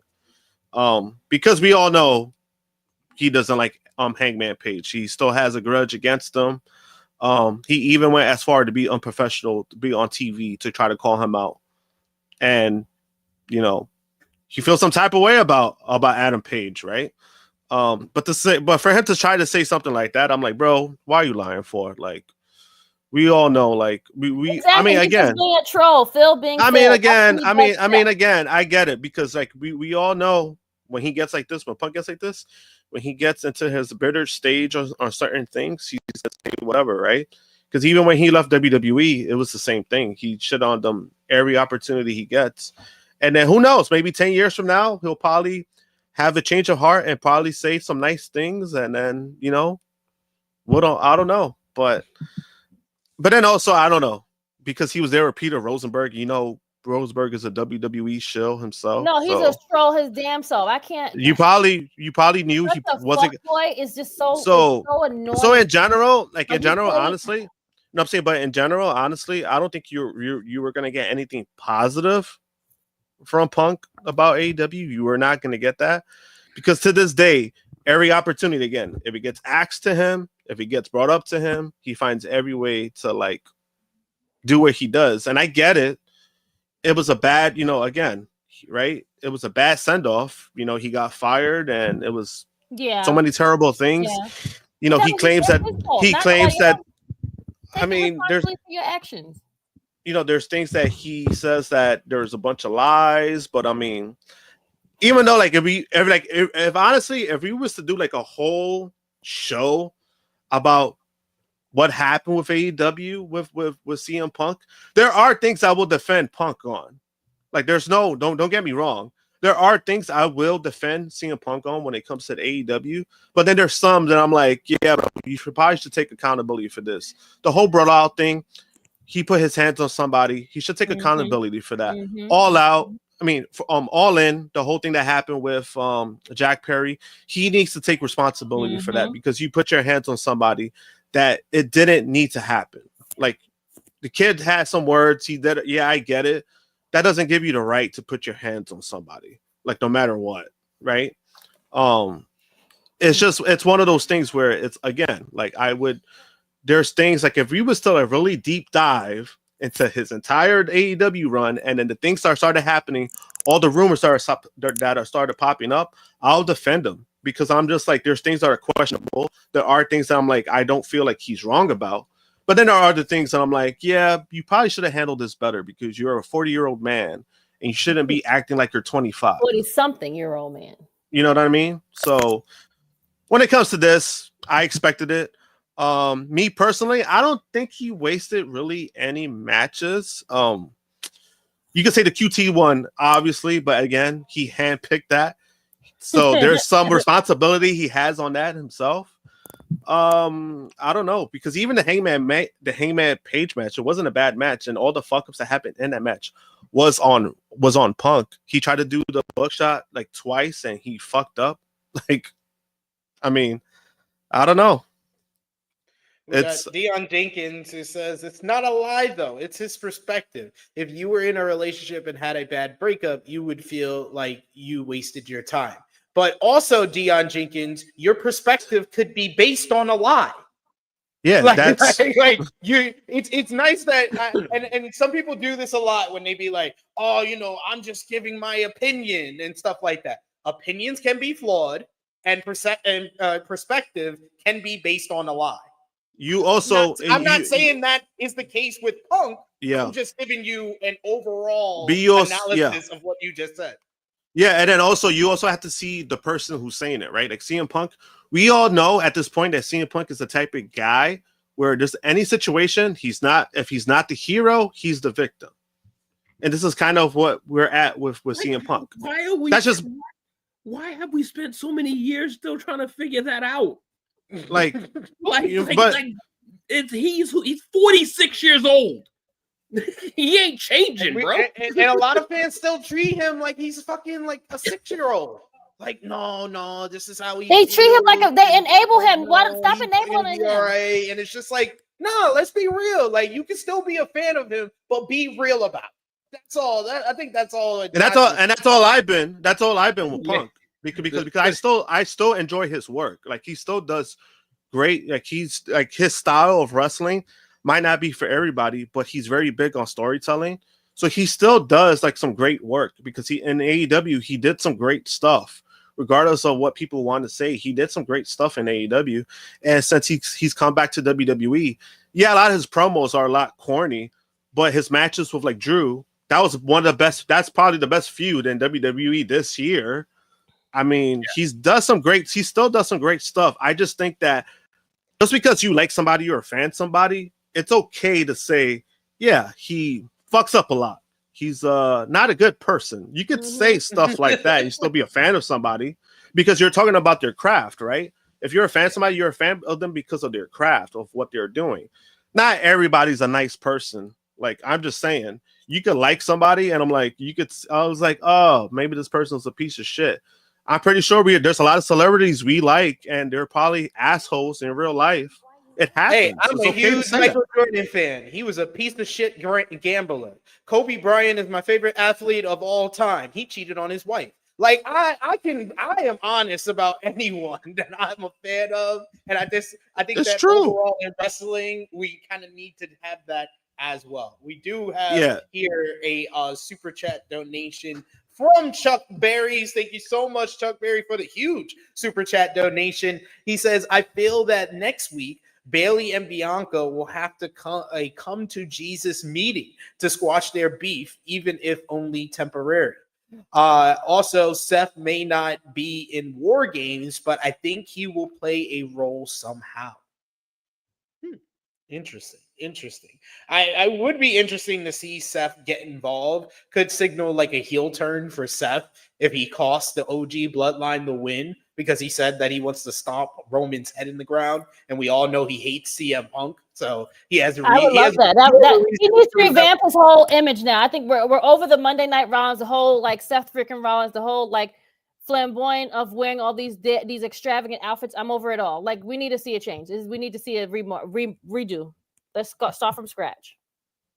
And he even said it in a recent interview. WWE is lacking top heels. They're not lacking top baby faces at all. And I don't see Seth Rollins, who should be in like the top 5 in the company, regardless of if he's heel or babyface. In the entire company, he should be in the top 5. But at least if he's a heel, he should be in the top 5 heels. If he's a babyface, he should be in the top 5 babyface. Right now, I don't think he's a top 5 babyface. I don't think he's over Roman. Don't think he's over Cody. Don't think he's over Jay. Don't think he's over LA Knight. I don't think he's over Randy Orton. Yeah, and a big part of it is he wasn't on TV for a while. Mm-hmm. It happens. Sometimes you got to get back into the groove, and you know, sometimes when you get taken out, it does happen. And right now, Seth Rollins has just been in a situation where he's getting back into things, and you know, he is considering the feud with Bronson Reed. That's all it's really been right now. And then maybe after that finishes, maybe they do something else, but I don't know.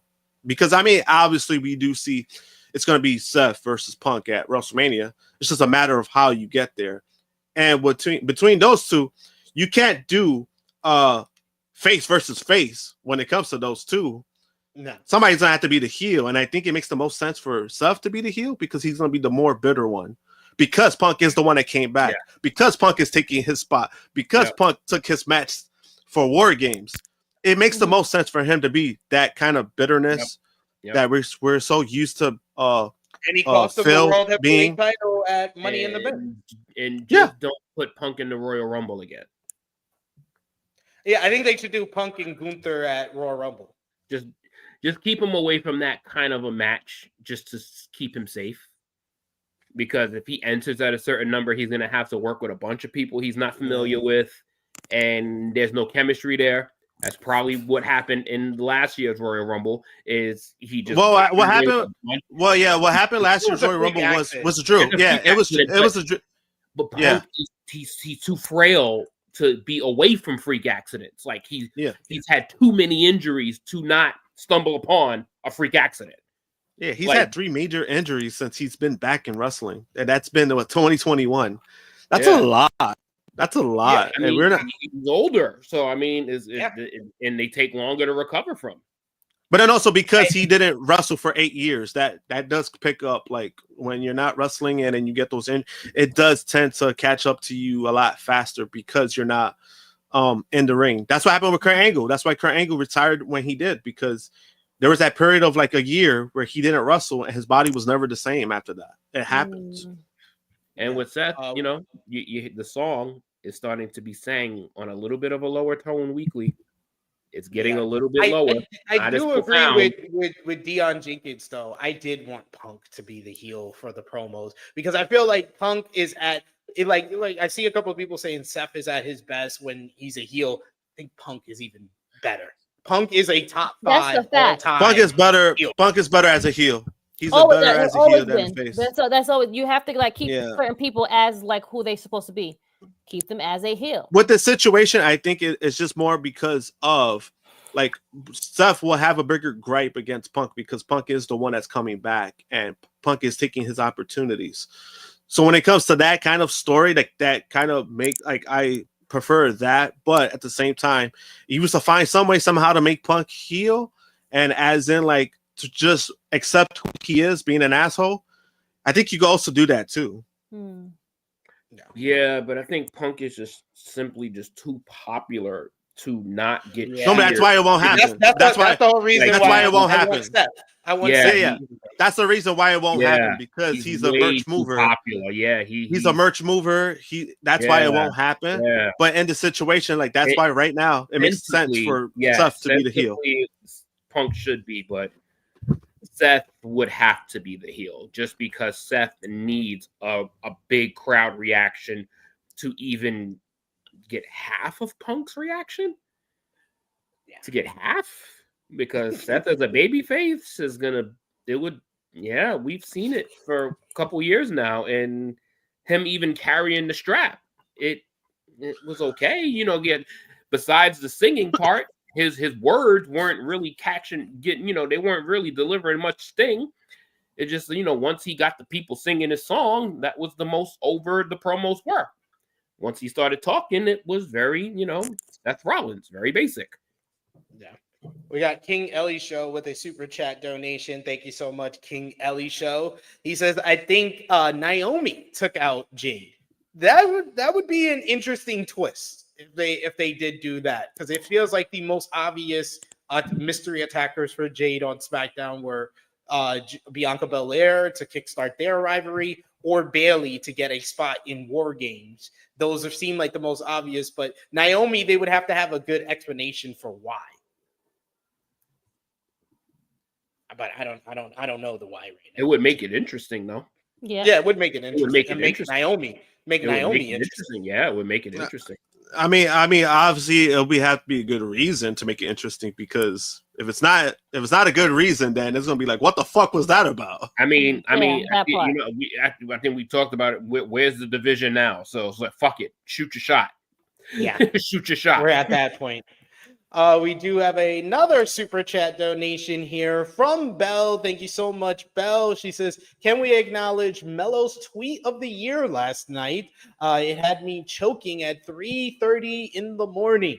Melo put out on Twitter following SmackDown last night, ran into CM Punk, just gave me the best advice to never lose a backstage fight again.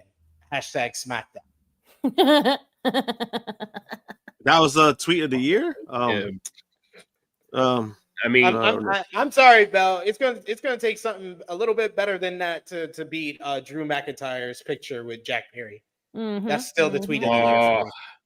Drew that McIntyre. Was my God, the year he had. Honestly, his social media in general was like top tier. Like, he went to that bakery shop that we all know Mindy's. what happened at. Yep, he went there. Drew pushed the line a lot. I think he still has that title. That Melo thing is cool, but that don't come close to what Drew did on Twitter all year. Yeah. We got Mr. DC Comics asking, who does Drew McIntyre feud with when he comes back? Gunther? Nah, I think that Drew needs to come back and face a popular baby face. It just depends on who. Honestly, if I was WWE, I would move Drew over to SmackDown, because I feel like he's feuded with and faced all the baby faces on Raw way too much. Makes sense. I mean, and Drew McIntyre is such a talented piece. Like, he gets put together with many different people, and he's gonna make it work. Like he's just that good. Like, it just gotta face it. Drew McIntyre is that guy. Like, he's that good. Like, he's damn good. So I don't have any worries about who Drew steps in the ring and feuds with when he returns, because whenever that man's on TV, it's better for the program. True. Absolutely agree. 2 final notes before we get into Monday Night Raw this week. WWE has trademarked an old ring name Fightful reports that WWE has filed a new trademark on the Edge ring name, previously used by current AEW wrestler Adam Copeland. Copeland left WWE in 2023, wrestling his last match as Edge against Sheamus on an episode of SmackDown. The trademark is for wrestling exhibitions and performances by a pro wrestler and entertainer rendered through broadcast media, including television and via the internet or commercial online service. So basically, they trademarked it so they can use it for documentaries and the such, not because Adam Copeland's heading back to WWE, just to let everybody know. Right. And So they just trademarked his name. Basically. And finally, we had the Street Profits, who have been expressing a lot of frustration. PW Insider reports that even though there have been comments made on social media that the Street Profits are unhappy, the team is still in WWE. Their status is described as quote unquote locked in for the foreseeable future. It was noted that the social media posts were likely to get attention. Montez Ford is currently working on outside projects after signing with Paradigm, but there's no belief backstage that either Montez Ford or Angelo Dawkins are leaving WWE anytime soon. I do like the fact that they're finally back in a storyline, but I don't know. I don't know if it's just me, and I've seen this way too many times with black tag teams not named a New Day. I have no faith in WWE to ever push the Street Profits again or push Montez Ford on his own property. I just have no faith. Damn. Yeah, I mean, I have to agree with you on that. Yeah. Like, I'm still gonna just hold out hope because of how good Montez is for himself. Maybe his wife could talk to somebody. Like, I think Montez is just I'm sure he probably won't like that, but I'm sorry to cut you off, JJ. No, you're good. You're good. I mean, I think most of us feel the same.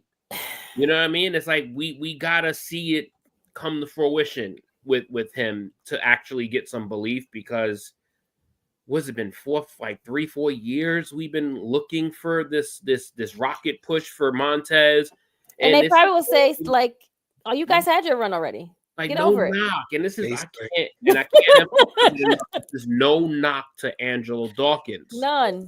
But Montez Ford is too good to not be on his own. He's a superstar waiting to be bloomed. Like, he has everything a superstar has. Everything. And for whatever reason it is, it just has not been developed on television. And I don't understand. Black men. Don't understand it. I mean, but they'll push some certain black women, and they somewhat two at a time. Somewhat did a decent job with like Bobby Lashley when he returned, and then he fizzled out. But Montez Ford, just on a scope, is more talented than Bobby Lashley. I'm just gonna say this here. It's been 2 years since Triple H has come into power. He has not pushed not a one black male wrestler properly in that 2 years. So, and the biggest female black wrestler that he has, he's been actively dragging her down to the same level of someone who just started wrestling. And it's almost like he's trying to save her for a big moment, but it's like that shit better pay off. Like, it better pay off. Like that. That's what I'm saying. It better, because there's no reason for Bianca to be in any form of tag team wrestling. Not even close. Year? For a year, dude. The whole 2024, she hasn't even got like title shots. Like, I was thinking about it yesterday watching her. I'm like, yo, Bianca been in this tag team division. It's only been a year, but it feels like an eternity. It just feels like an eternity. For me as a Bianca fan, I see that comment also from, Mr. DC, Montez Ford, and this is just my opinion. I don't care if I'm in the minority. To me, Montez Ford is levels talented more than Shelton Benjamin. And it's because of what his gift is with a microphone in his hand. Like, Montez Ford is so believable. when he speaks. And it's like, how the fuck do y'all not see this? Mhm. How? Like how we can sit here and deal with Seth Rollins on a microphone for all of these years, and Montez can cut a backstage promo that is better than anything that this man has ever said, but it just doesn't get the fucking machine behind it. I mean, I know why. I mean, why.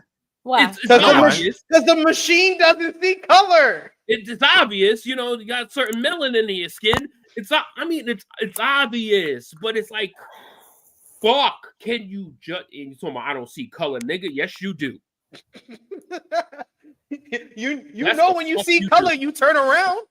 But also, this is how I. You But look also, away. I think. Whenever But you also, see color, you look away. But also in WWE, I've got the point, and this is my mindset for years with WWE, is that with certain talent, we might be huge fans of them and we know how good they are, but when they don't see the value in you and they don't see that you're like they're big money maker, they're not going to push you at all.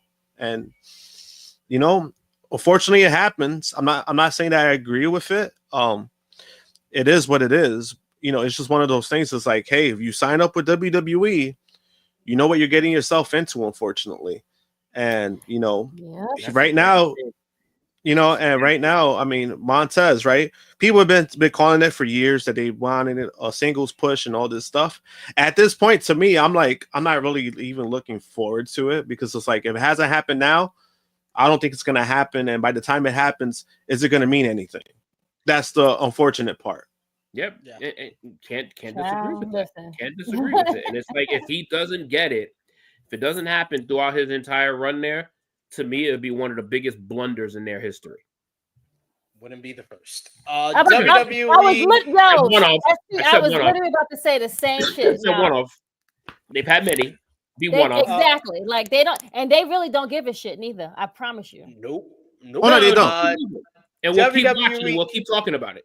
Exactly. WWE Raw this week. They did 0.516 million viewers. The show The fact was that we're talking about WWE for almost 2 hours is fucking bananas.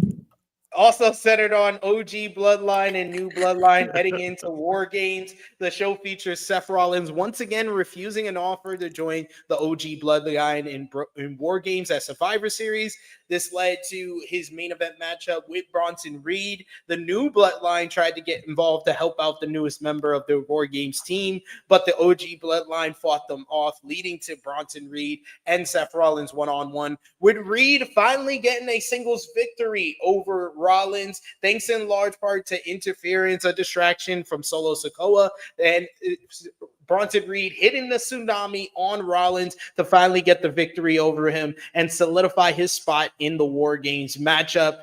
Braun Breaker versus Sheamus for the Intercontinental Championship went to a no contest after interference from Ludwig Kaiser, who laid out both men.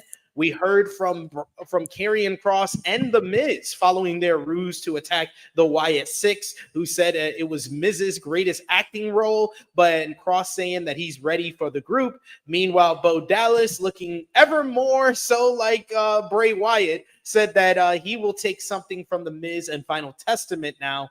LWO's Rey Mysterio and Zelina Vega beat American Maze, Chad Gable, and Ivy Nile. You had Liv Morgan and Raquel Rodriguez introduce Nia Jax, Candice LeRae, and Tiffany Stratton to explain their partnership from SmackDown. This led to Bianca Belair, Jade Cargill, Naomi, and Io Sky coming down to fight off the heels. Liv mentioned that they had the numbers advantage, so Rhea Ripley made her return to announce War Games for the women, leading to a huge brawl where the babyfaces stood tall in the end. You did not like any of this, did you, Krssi Luv? Hated it. Rhea looks more like Marilyn Manson in there. Who? That's crazy. I don't like how this whole entire Women's War Games feels like 2 weeks ago. They said, "Oh shit, yes, we got it. It's like when you wake up 2 days before Christmas and you're like, "Oh shit, we forgot to get a gift for little Louie." That's what it felt like with the whole Women's War Games. It's like, oh shit, We forgot we had to do a War Games for the women too. We've been spending Damn, the women's War Games match, Lil Louie. Damn, this whole Bloodline War Games. We've been spending a year on this shit. We just realized 2 weeks before. Oh shit, we gotta do one for the women too.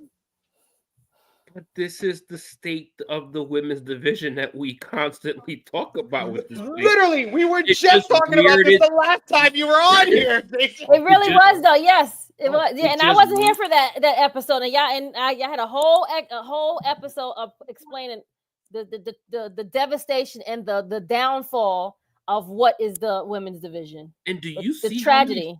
How many fucking talented women this company has? It is that babyface team is ridiculous. It's that babyface team is like yo, these are all these every single person of that babyface team should be a star. But so WWE hasn't treated Naomi like a star.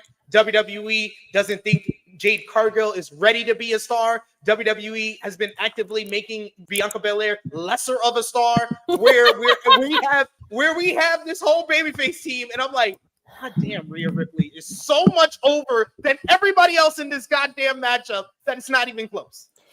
I feel like the whole she's so much over that they broke her back from injury. Like, dude, it literally that part, they couldn't even survive, and they made her put on a damn mask for her to be in this damn group.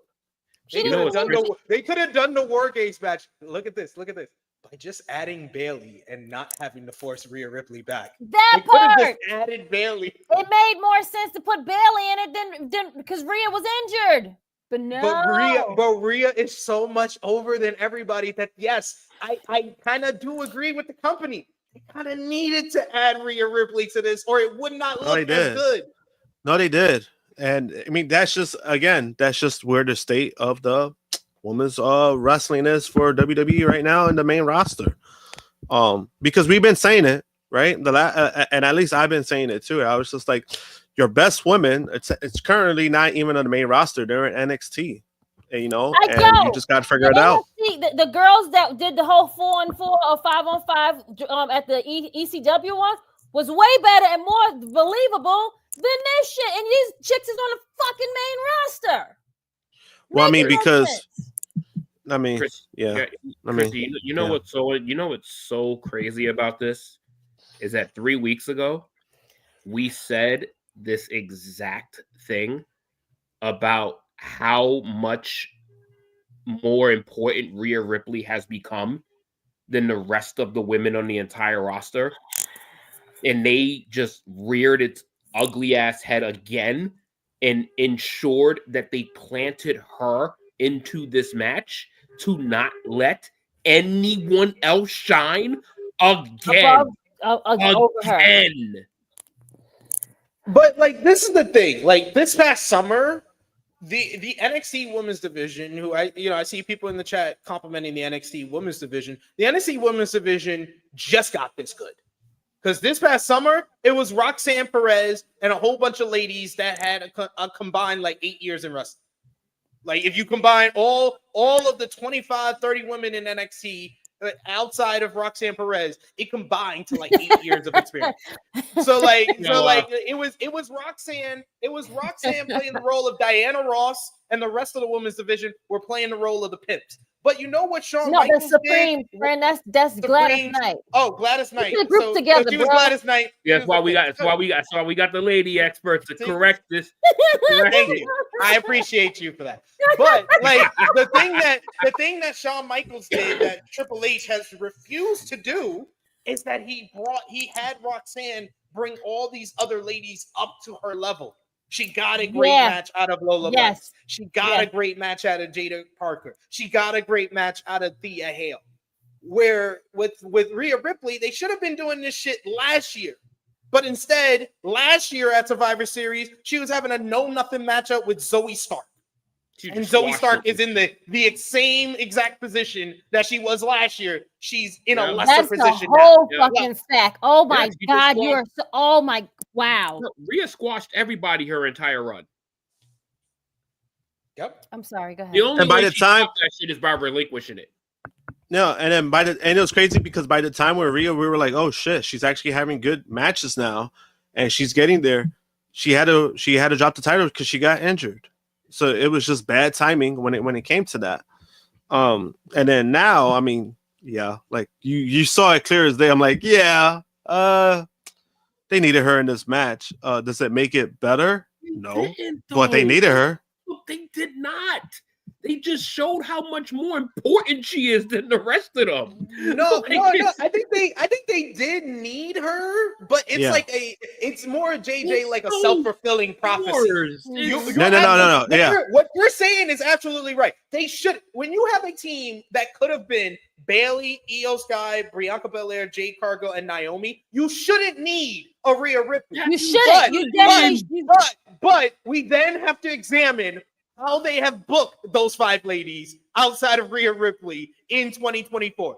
Bayley won the Royal Rumble. She won at WrestleMania. Had a great matchup against Io Sky, and they freaking have buried her ever since. She wasn't even on the graphic for WrestleMania that she was in a headline matchup for. And then they made you forget half the time she was women's champion for 4 to 5 months, and then they basically put her into the background ever since. Naomi comes back with the big pop at Royal Rumble as the matchup, the six-woman tag. Her light been dim since that day.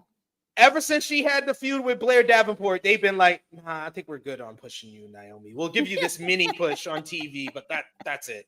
Io Sky should just be one of the best women's wrestlers in general in WWE. But you know what they did? They did a non-babyface turn where they basically just said on one day on TV, there was like, Damage Control are babyfaces now. Okay, we'll move on. We'll just treat them like babyfaces. We won't give them an actual babyface turn.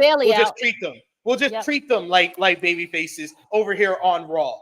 Now she's finally getting some attention again, and that's good. Jade Cargill, they've pulled her from so many different things. It's not even funny. In this 1 year, she's only been in the company for 1 year. They have pulled her from so many stuff. And then Bianca Belair has been a fucking babysitter when she should be a top star. Can I just ask, besides obviously the comeback and all of that shit when she wasn't champion anymore, can you just remind me when's the last time someone actually beat Rhea Ripley? Liv Morgan. No. Before the comeback, and she, came back and she wasn't champion anymore. Liv Morgan. That was what, a year and a half? About a year. 2022. Almost 2 years. Almost 2 years. That's not telling. Why do you think if they were blowing up Charlotte and Becky's phone, they put them motherfuckers on D&D? They put them motherfuckers on D&D, bro.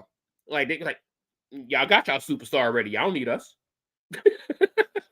You had us both put over this chick at WrestleMania. That's a whole fact. Oh my God, both ladies did. And she won both times. Yeah, they put them on D&D. They put WWE on D&D. Like, we're good. Whoa, I forgot she did put them. She won the championship both times over both of their big stars. Back-to-back years. Fudge. And you ain't seen high or low from them niggas since. Nope. That's what they made Rhea Ripley so. And this is no. I love me Rhea Ripley more than just as much as anybody else. But they made her so important that everyone else is literally like, she's here, and then the next person starts like here. It's not even anybody. She's basically John Cena in the mid 2000s into 2010s. Yo, it's crazy. It's crazy. And not undeserved, but somebody else or others.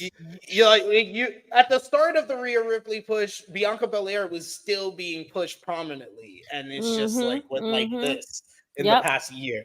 DC Comics saying, where is Asuka? She's currently injured still. She's still injured, so she's still on the shelf. She needs to come back. But Asuka's not the answer to this. Asuka would be nice to have, but they weren't exactly treating her like $1 million when she was around. So honestly, yes, honestly, even I wouldn't even put a lot on that for Asuka, just because she kind of became a comedy act, and they weren't really pushing her that well.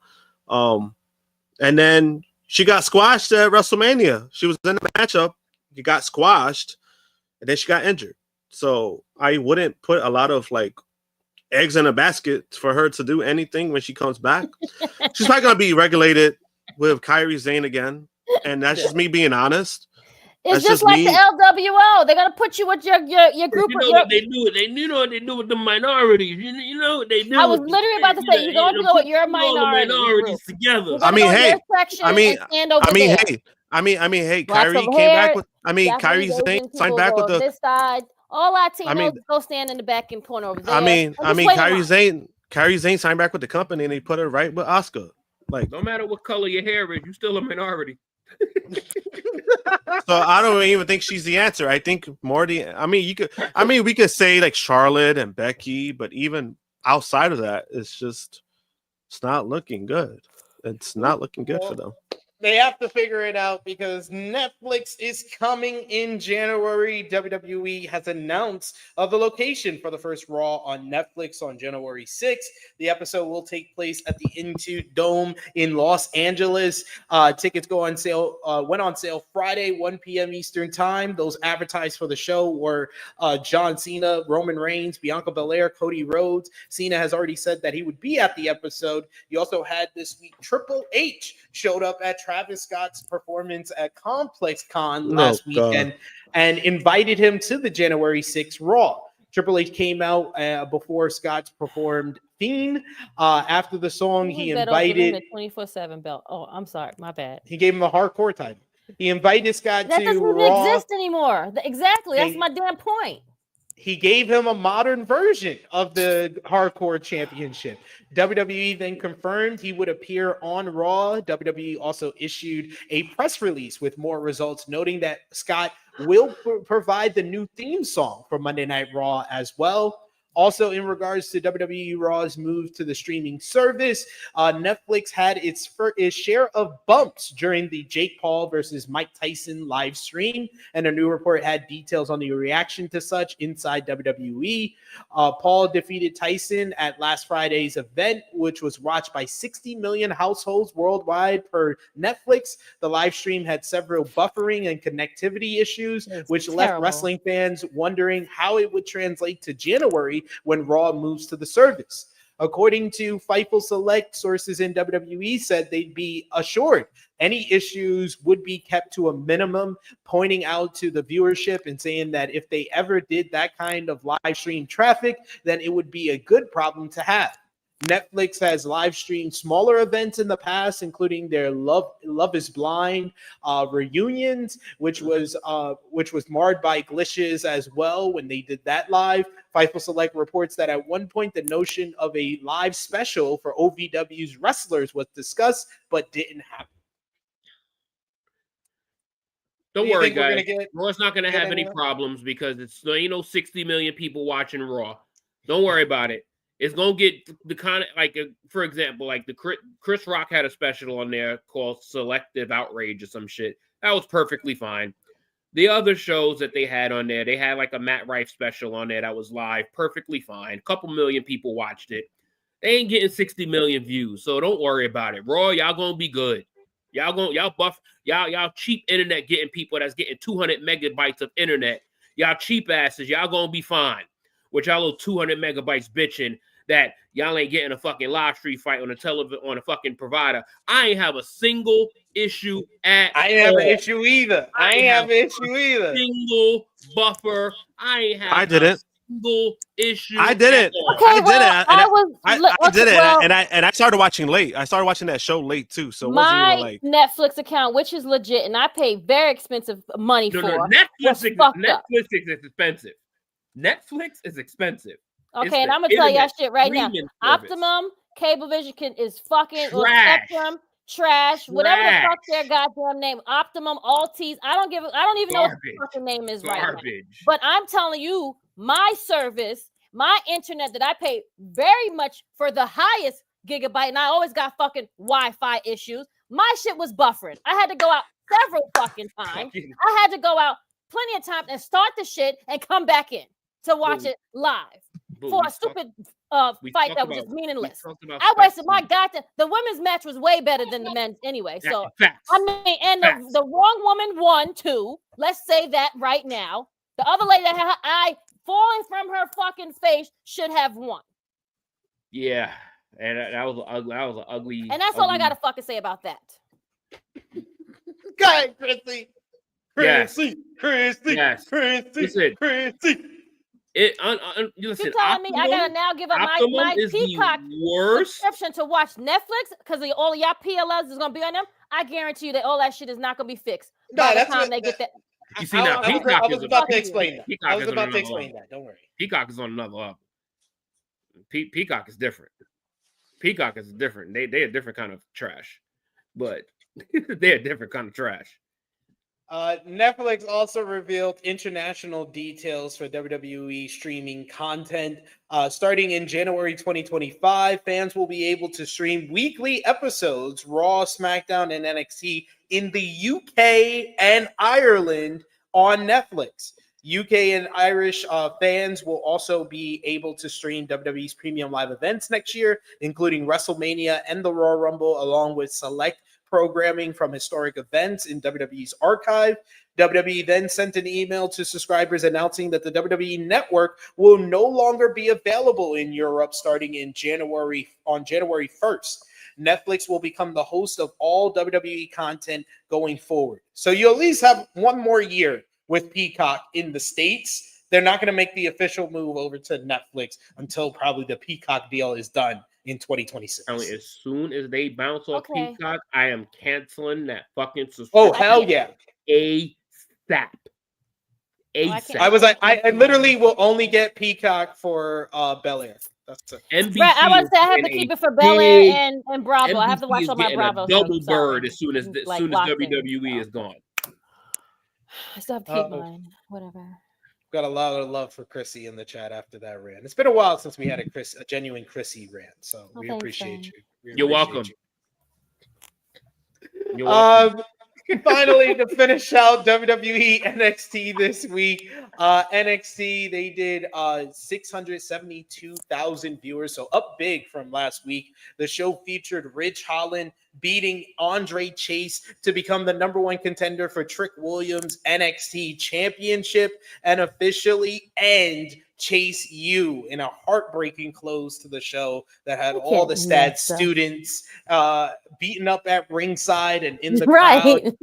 He also had Fatal Influence. They cut a promo about the next challenger for the Women's North American Championship. Metaphor, as well as Nikita Lyons and Adriana Rizzo came out, but it was Tatum Paxley who laid out Fallon Henley. And then over in Iron Survivor Challenge action, you had Nathan Frazier defeat Eddie Thorpe to qualify for the Men's Iron Survivor Challenge. Meanwhile, you had Zarya. She picked up a win over Ren Sinclair. Meanwhile, you had Stephanie McCare defeated Jada Parker in a very good bout to qualify for the Women's Iron Survivor coming up at Deadline on December 7th.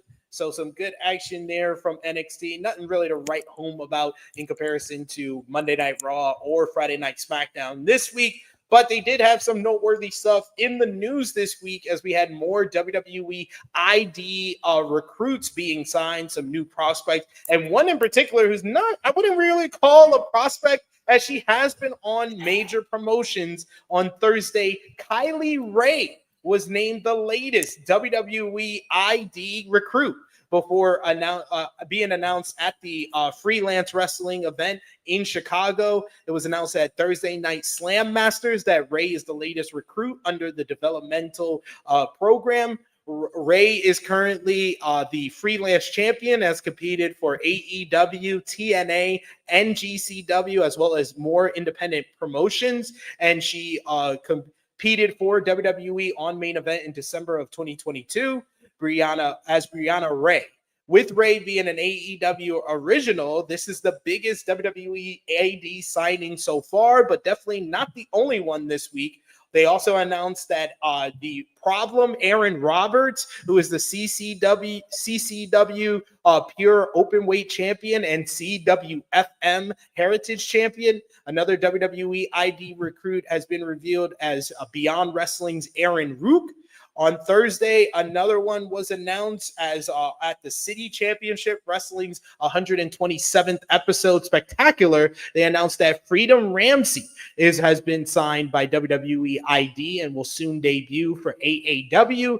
And then on Wednesday, the WWE ID account on X announced the first ever WWE ID showcase matchup coming up at the WWN Super Show next month. The show will take place on December 15th in Clearwater, Florida, and the match will feature 2 signed WWE ID prospects. So we'll have more information on that in the weeks to come. So some good stuff with the WWE ID. I was very surprised about Kylie Ray being named a WWE ID signee. She's only 32 years old, but I was just like, WWE ID already trying to kill an indie game. It's not even been. It's been a couple weeks, bro. It's been a couple weeks. They're already on their bullshit. We literally just talked about this 3 weeks ago, and they signed like 15 motherfuckers already. Like this shit ain't looking good, Joe. They gonna be snatching these motherfucking indie stars up, and they just gonna get lost in the sauce. Yep. Yo, CW, do better. CW, the quality of NXT on that channel is fucking awful. Why you say that? Awful because they still pumping out from 720 to 1080p on their channel. That shit is the video on Instagram looks better than the actual show on the television screen. That's fucking horrible. That is horrible. It looks so much better on USA. Seeing it on CW, it's like I'm watching fucking 720p on a TV I bought 15 years ago. While I'm sitting here with a fucking 4K plus fucking TV that fucking pumps out 4K easy, and then I'm fucking watching 720, and the fucking pixels comes through the TV at points. Like, what the fuck is that? Like, that shit is garbage. My God. I just had to say that because I know others see it. The quality of that fucking television screen is pathetic. I mean, it's a good thing I don't watch them. To be fair, Mr. DC comments, CW used to be the UPN show. The UPN channel. Yeah. So it's fucking terrible. It's fucking terrible. I'm telling you, that shit is gonna hurt their ratings, bro. Seeing a screen that looks like that, knowing you could be watching shit in 4K and high quality 1080p and shit like that, and then you turn on the CW and you fucking see some shit that looks like it's been on in 2001. Like I ain't with that, bro. I ain't with that. He's like, take it back. Take this cold food back. Let's move on over to AEW. AEW Dynamite this week. They did 640,000 viewers for the show, so down from last week's 666. The show featured Orange Cassidy picking up another victory, this time against Wheeler Yuta in the main event by a roll-up. Post-match, the Death Riders taped Orange's hands in his pocket and beat him down until they left, and Cassidy stood on his own feet under his own power in a sign of defiance. More of that in a bit. Claudio Castagnoli beat Darby Allin in an absolute banger of a matchup. You also had Bobby Lashley had his in-ring debut in a handicapped squash match. Post-match, it was Swerve Strickland who got a measure of revenge by attacking Lashley and the Hurt Syndicate with a steel chain. Chris Statlander beat Hikaru Shida in a one-on-one matchup. Rock solid bout it was. Post-match, Mercedes Moné came out to talk her trash to Statlander until Chris dropped Moné with the Wednesday Night Fever ahead of Full Gear. Tomohiro Ishii and the conglomeration got into a brawl with Chris Jericho and the Learning Tree before both Ishii and Jericho signed the contract for their ROH World Title match coming up next week in Chicago. You also had Daniel Garcia kidnapped Jack Perry for some reason ahead of their Full Gear TNT Championship matchup. The Don Callis families, Konosuke Takeshita, Lance Archer, Brian Cage, and Kyle Fletcher defeated Ricochet, Mark Davis, Powerhouse Hobbs, and Will Ospreay in a super fun 8-man tag team opener to the show that saw Ospreay accidentally hit Davis with a hidden blade after Fletcher pulled his former Aussie Open partner into the blow. I mean, I would just say, I enjoyed like the first hour of the show. I thought the 8-man tag I just mentioned with the Don Callis family was awesome. Darby and Claudio Castagnoli might have been one of my favorite matches of the year. I just had a big smile on my face watching that the entire time. That was so good. But what the fuck happened to this show in the second hour? This show fell off the biggest fucking cliff in the second hour. It was Mercedes. We had Private and the Learning Tree. No. I can name 8 different things that I hated more than those 2 things. But it started off with Private Party having a backstage segment with the fucking Big Boom guys. And I don't have a problem with the Big Boom guys like some people have out there. But it was just a sign that, oh, this show is about to jump off the cliff.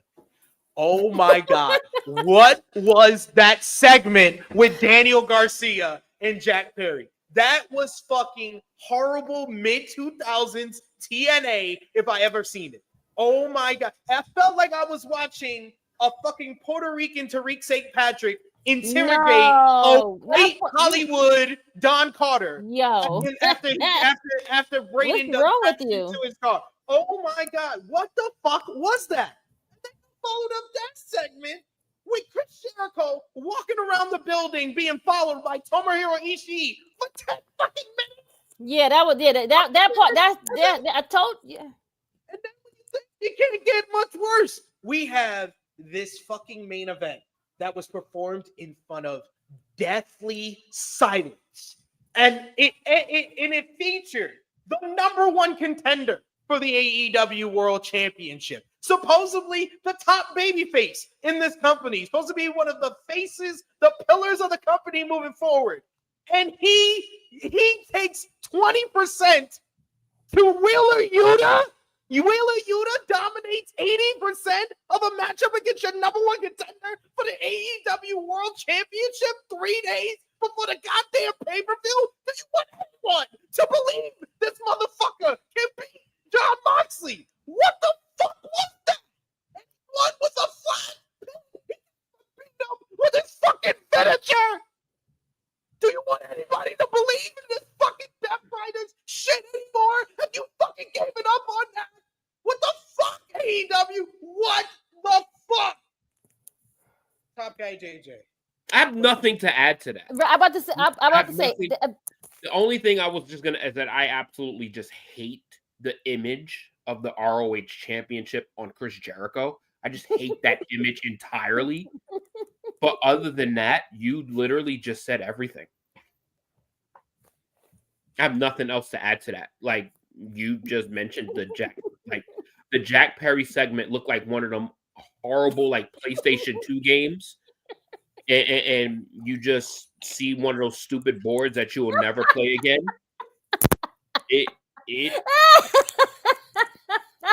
I didn't even know what to say about this. I genuinely didn't know what to say. I was just like, this.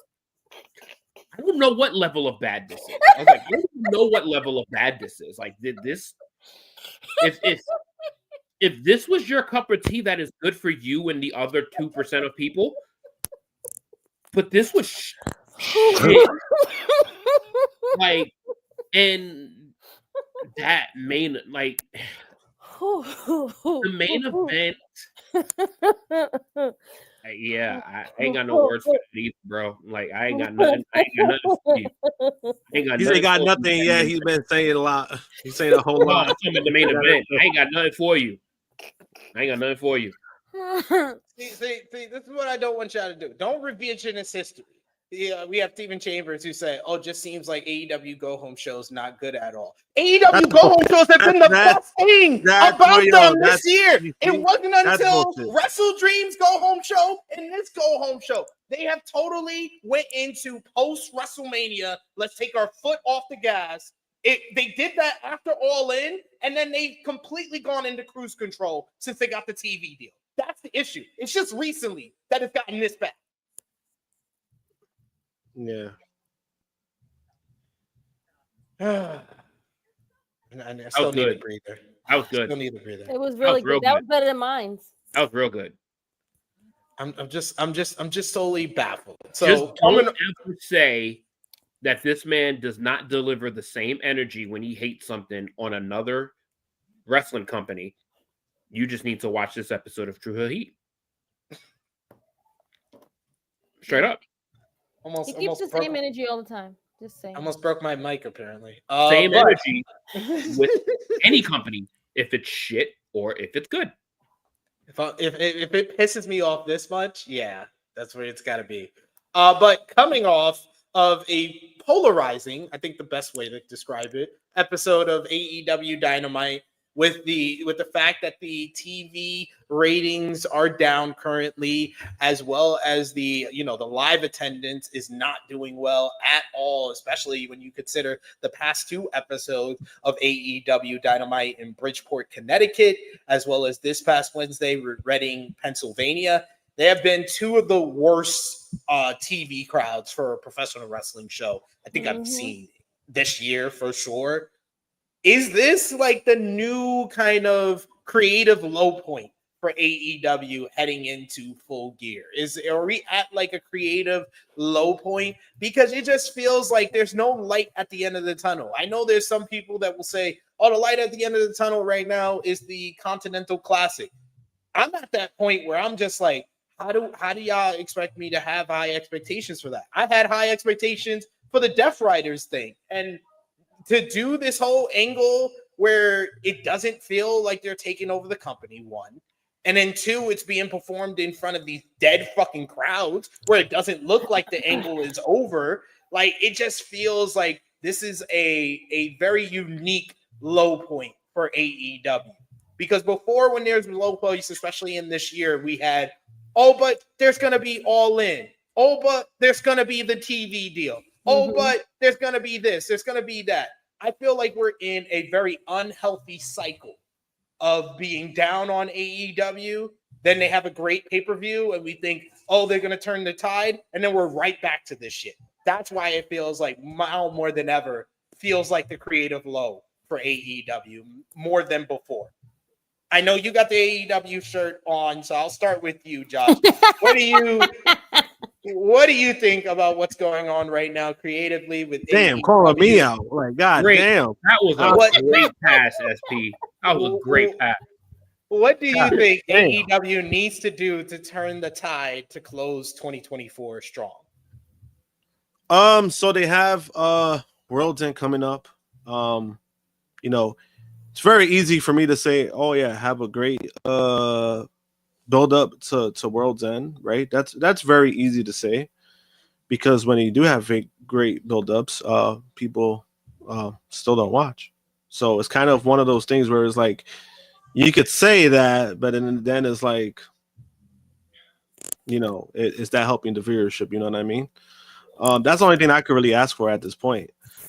Creative wise in general, it's one of those things where they got rid of, supposedly, don't want to say the head person of creative, but they said, hey, this might be the solution, and there hasn't been a solution.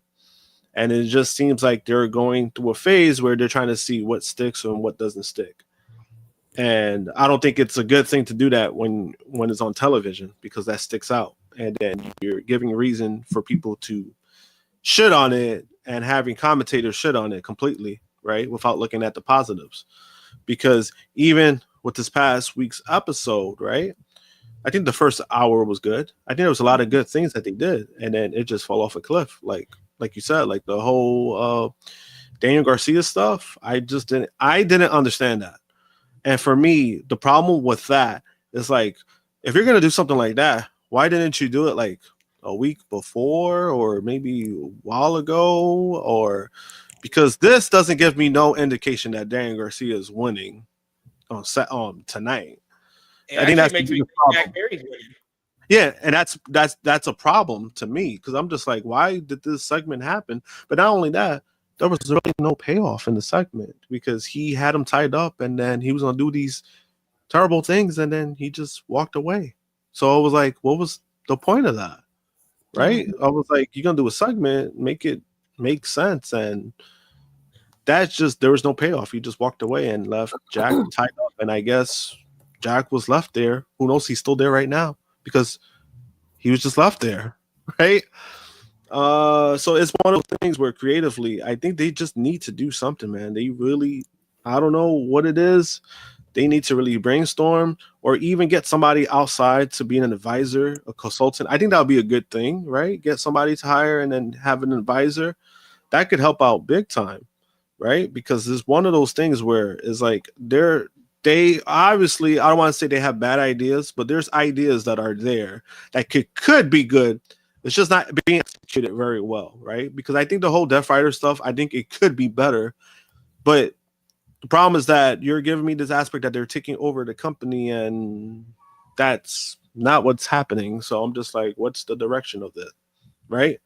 The whole thing will Makes both all the hokey stuff like Excalibur at the end stick of the out. show saying, oh, they're going to be fighting for control of AEW. I was like, the Elite were more all over the show when they did that. That first month of their than BCC. you know, and it's just like for me, it's just more of like they need to be full anarchy, take the fuck over and do a bunch of shit. Just don't do a little bit. And then to this fucking comment, you must be out of your fucking mind if you think that's gonna happen. Like, I think you need to get like medicated or something, or like see a psychiatrist because you're out of your fucking mind if you think that's happening.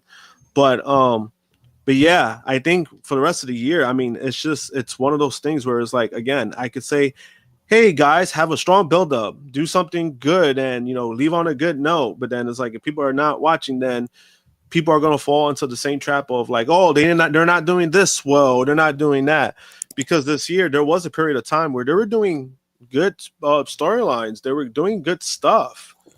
But then because of the perception, I really feel like I'm watching a Vince McMahon product because it feels like the last time we had consistent week-to-week storytelling and programming was before All In, and since All In, and then it does feel like it's on cruise control since then, and that bothers me because it's like I know you guys could do better, so figure this shit out. Because even again, going back to Wednesday's episode, they did some good things. To me, it's one of those things where it's like you watch that episode, it's like you see what you guys did the first hour, that was good. Mm-hmm. Figure out how to keep the same way to keep that consistent. Because even with that, right, even outside of Garcia stuff, the whole thing with Jericho, I thought that was just fucking lame. At first it's like you get a few laughs, but then it started dragging out. Now it's like too long. It went a little too long, and it's just you can't have that segment air right after you had a kidnapping. Yeah, and then I'm just sorry. I am sorry. Like, just spread some of that shit out. Spread some of that shit. We went like 30 minutes with no wrestling. Yeah, on the alternative show. And the side note, and I will say on the side note, because it wasn't talked about, right?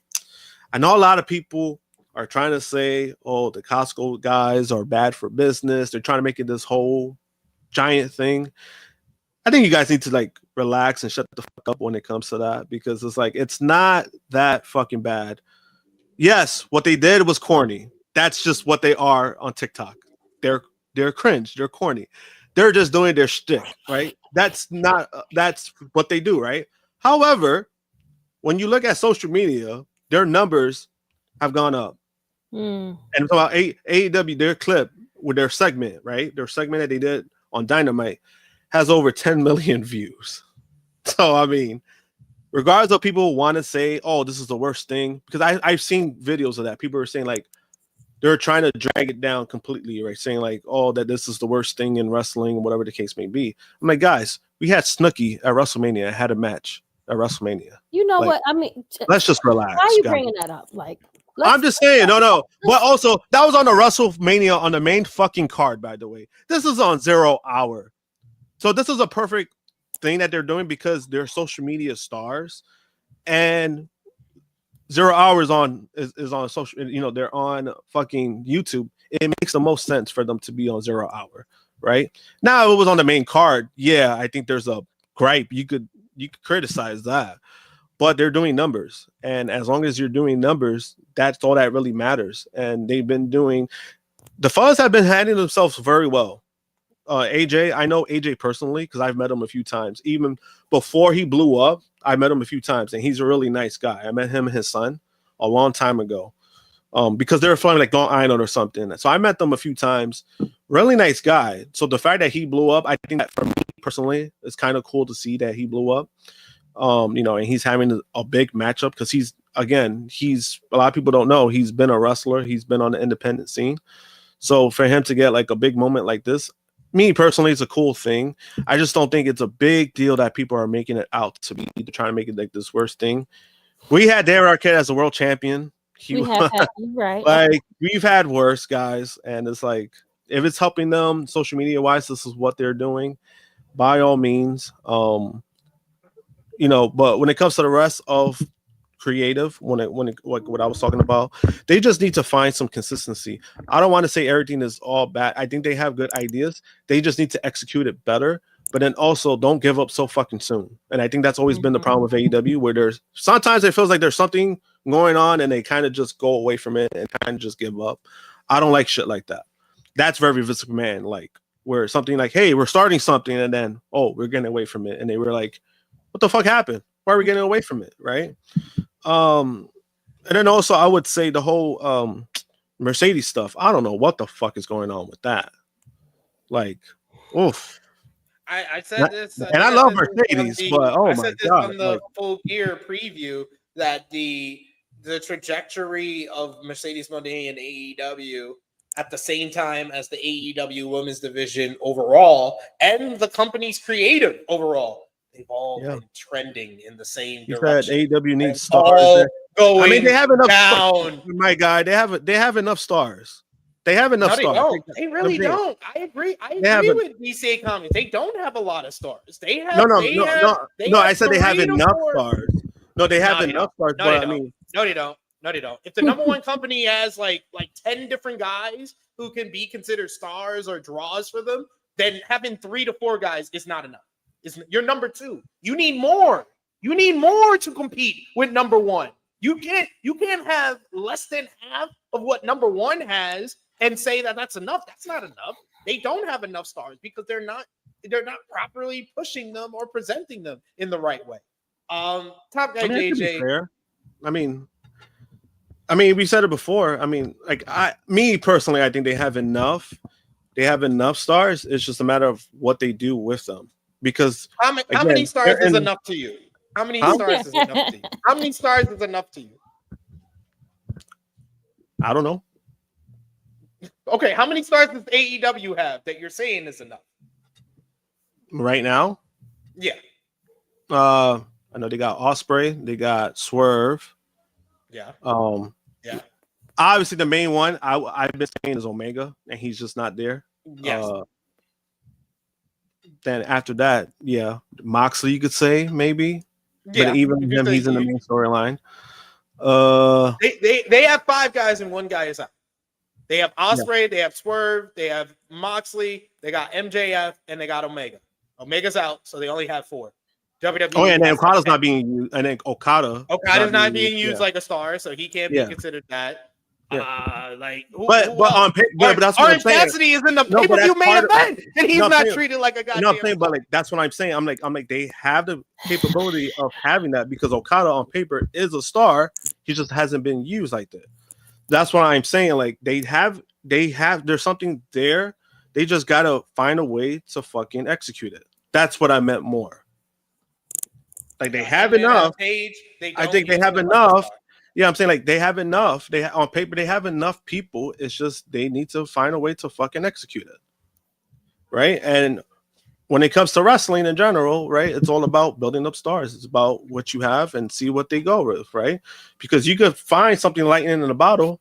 It's not possible. They just gotta find it. They just gotta find a way to produce that. Deion Jenkins trying to name the stars in AEW. Omega, MJF, Danielson, all off of TV right now. Moxley, Swerve, I'll give you that. Hangman, yes, he can be, but he's not presented as one. Copeland is out for another year. Christian can be one, but he's not presented as one. Will Ospreay, yes. Samoa Joe can be one, but he's off TV right now. So you gave me about like 9 names, and literally more than half of them are not even on TV right now. JJ, why does it feel like such a creative lull right now for AEW to you? First, I'm gonna say, Josh, you did a tremendous job at telling the AEW people to calm down. I think that every place has a point like this. What I have to think, and this is an issue that not has been talked about like a lot, but this is something that has kind of bothered me with not, and I don't want to say bothered me, but it has something I've thought about with AEW for years.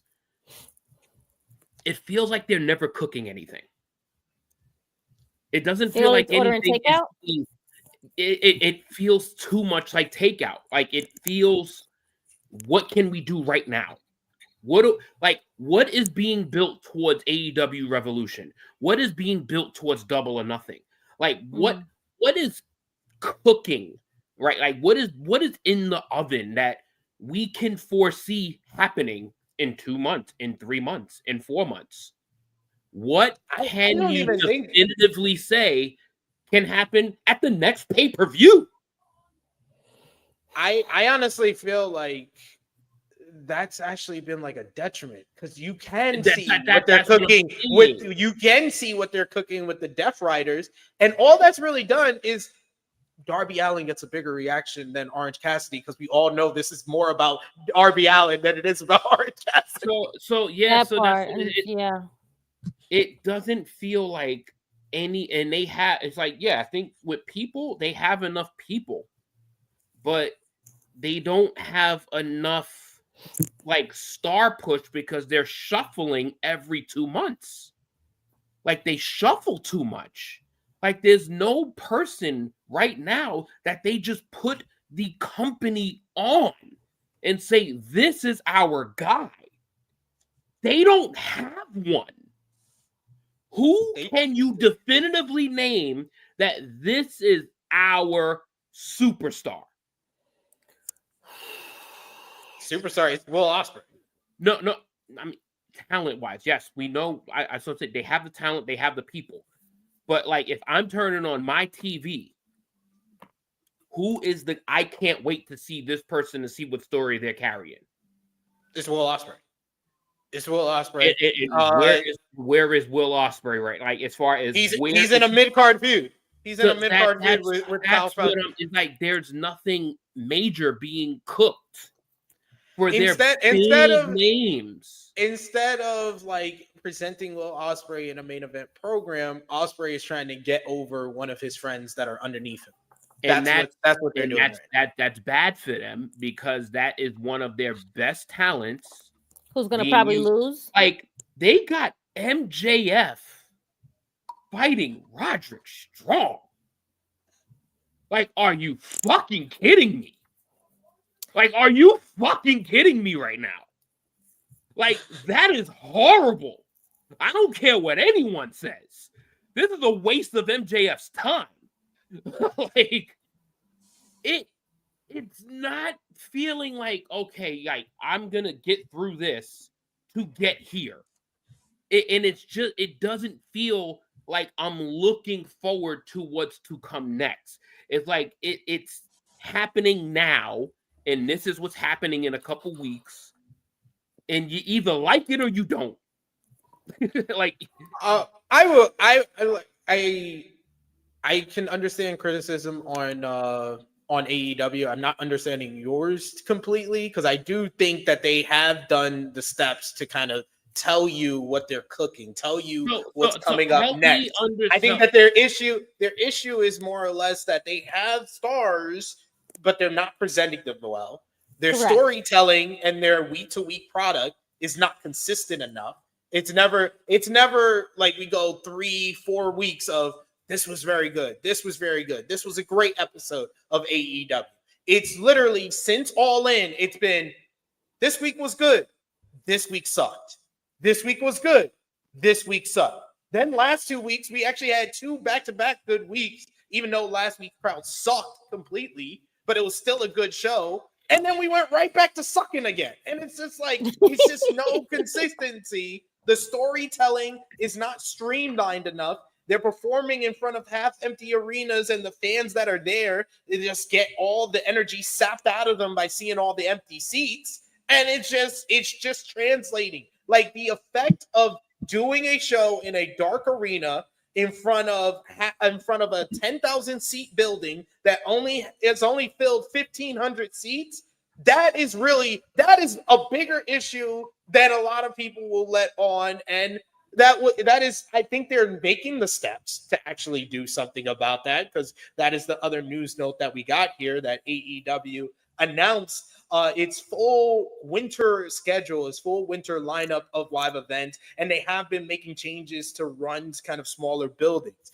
They announced their dates from December of 2024 through March 2025. This includes IEW's upcoming debut at the Hammerstein Ballroom in New York City on December 21st for a live edition of AEW Collision, as well as on December 22nd for a taped edition of AEW Dynamite. This follows a ROH Final Battle being at Hammerstein Ballroom. The Collision will be called Christmas Collision, while the AEW Dynamite taping will be Dynamite on 34th Street. Fightful Select had an update on AEW and ROH TV tapings planned for the Hammerstein Ballroom. According to the report, AEW and ROH will hold 3 shows at the venue next month. Also, the holiday-themed trademarks registered by AEW this week of Dynamite on 34th Street and Christmas Collision were filed in relation for those shows. Next year's AEW Revolution 2025 event will take place from Crypto.com Arena in Los Angeles as well. Upcoming events also include the Fight for the Fallen in Asheville, North Carolina on January 1st. That's as well. Arena. This will mark AEW's simulcast debut on Max. Fight for the Fallen will benefit victims of Hurricane Helene. And this new slate of events announced are notable for AEW running more smaller buildings like Hammerstein Ballroom. Brian Alvarez reported on Friday's Figure 4 Weekly reports that there are moves being made in AEW to start to run some smaller buildings. This caused an issue as their lighting rig was too large and too heavy for those smaller buildings. The company is currently retooling it in order to make it fit. It was noted that there will be a lot of changes in 2025 for production and more. So my question to you, I'll start with Krssi Luv. Will AEW running smaller buildings solve a lot of the issues for the current product? I think it would. I think it will help a lot tremendously. Because again, the bigger arenas are not helping you at all. If there's very much silence on TV. There's not even people look not entertained.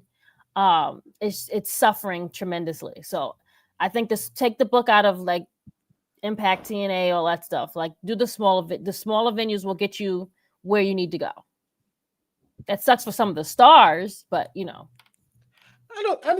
think the stars rather perform in front of a smaller building that has rowdy fans that are excited to be there than being in front of these buildings, especially the last 2 weeks of Dynamite. It's been depressing watching Dynamite. I feel bad, and I feel bad for big stars like Will Ospreay and things like that people have left their homes and to be here to cash in all these people that's left overseas to be in the US and to get bullshit. What do you think, JJ? It could solve an immediate issue. I just think that there needs to be something more interesting on screen for people to buy tickets and go to their shows. Like there, and maybe I'm not explaining it right, but there's definitely an element of wrestler placement and talent placement of what they're doing that's making no sense. There's something missing there, that the matching that they're doing with talents is not resonating or getting through to enough people to say, I want to go to this show. Like there's something that's not connecting. And I looked at this Full Gear card. I'm not impressed. Like I'm just not. I'm sorry. Like, and this is a pay-per-view. This is something people is going to pay $50 for today. $50 for this. And this card is not a $50 card. I don't give a shit what anyone says. This is not $50. And there is something that they can do, and I don't feel discouraged because they have this mud period of like a month or two here. They're gonna be better. They're gonna have better pairings. They're gonna have better rivalries. They're gonna have better stories. They're going to be better. But it is okay to not be okay with what they're presenting at the current moment. Yeah. And I am okay with saying they are delivering half-ass fucking grudges. And I'm okay with saying that because I know it will get better, but it is okay to say they're not delivering. It's okay to say it. Like it ain't nothing wrong with that. Like fucking like we shitted on the other place for years for delivering shit. For years. That is almost what Tru Heel Heat was built on. Was shitting on the WWE for years. Like we spent years getting on how poor they were booked, the fucking placement of their fucking talents, and thank God it's gotten better because we had to deal with the 2017, 2018, 2019 bookings. We had to deal with that shit for years. So when AEW has a tough few months, fucking be okay saying that they're not doing the best. Like just be okay with saying that and know they're gonna get better. And I'm okay with saying that their shit right now is fucking half-assed. And I said it a couple of weeks ago going into Wrestle Dream. I was like, this has now become 3 years in a row where this time of year AEW just falls off. It just falls off a bit. And in 2022, you had Brawl Out. That was the reason why it fell off. You had 2023, you had Brawl In and CM Punk leaving the company. That's the reason why that fall off. And the Adam Cole injury. There's no real big indicators this year. That's why it stands out more this year, this fall off that they had in the fall. Because there's no big backstage thing that happened that can be like, oh, that's the reason why you guys fall off here. Every other year that this has happened, we've had that reason, and we didn't have that reason this year. That's what makes it even worse this year. And I agree. We should be able to talk about it and discuss it and say the things that they need to improve. This is a step in the right direction with running smaller shows. I think that people watching the show and seeing kind of rabid fans in a 2,000-seat building, and I saw somebody say, having fans in the front row yawning during your show. That was in front of two of the most boring-ass crowds the last 2 weeks on Dynamite. You're not going to get no fans yawning in the first row at Hammerstein Bar. I'm pretty sure of that. No. So let's not use Bridgeport, Connecticut and Reading, Pennsylvania as an example of what's going to happen when they run smaller buildings. And then it's or like, saying that, if that happens, it's not the same. No. You're using something for a bad fucking crowd that was in front of that had a bad show that they were watching. No, that's not the example that we're going to use for when they run smaller buildings. And it's also sometimes just do a better job, like town scouting. Do a better job town scouting. Sometimes these towns don't deserve these fucking products. Yeah, I'm about to say the same. Don't go to those locations. Don't go to those venues. Like, don't go to Salt Lake fucking City. You don't go to Utah and be in that place where you knew that you was gonna have a small venue. They was gonna come to your show, but they went to the other show last night. Yeah, but if you go to say Salt Lake City, Utah, that is a pro WWE town. Exactly. Pro WWE town. They're you not go to Bridgeport, Connecticut. That's their home base. WWE. You're not going to get the rah-rah that you're going to get in WWE. That it's home field advantage, basically. And sometimes places just love wrestling. Mm-hmm. Philadelphia loves wrestling. Mm-hmm. New York City loves wrestling. Mm-hmm. There's places that will just go crazy no matter what the fuck product is in there. They're just going to love wrestling. But if they're like, oh, we're hosting next week from fucking Green Bay, Wisconsin. Like, what? They only like the fucking Packers. They're not going to like wrestling. So the crowd is going to be dull to it. They're going to only sell 3,000 out of 8,000 tickets because the entire fucking population cares about one sport. So think about where you're going to.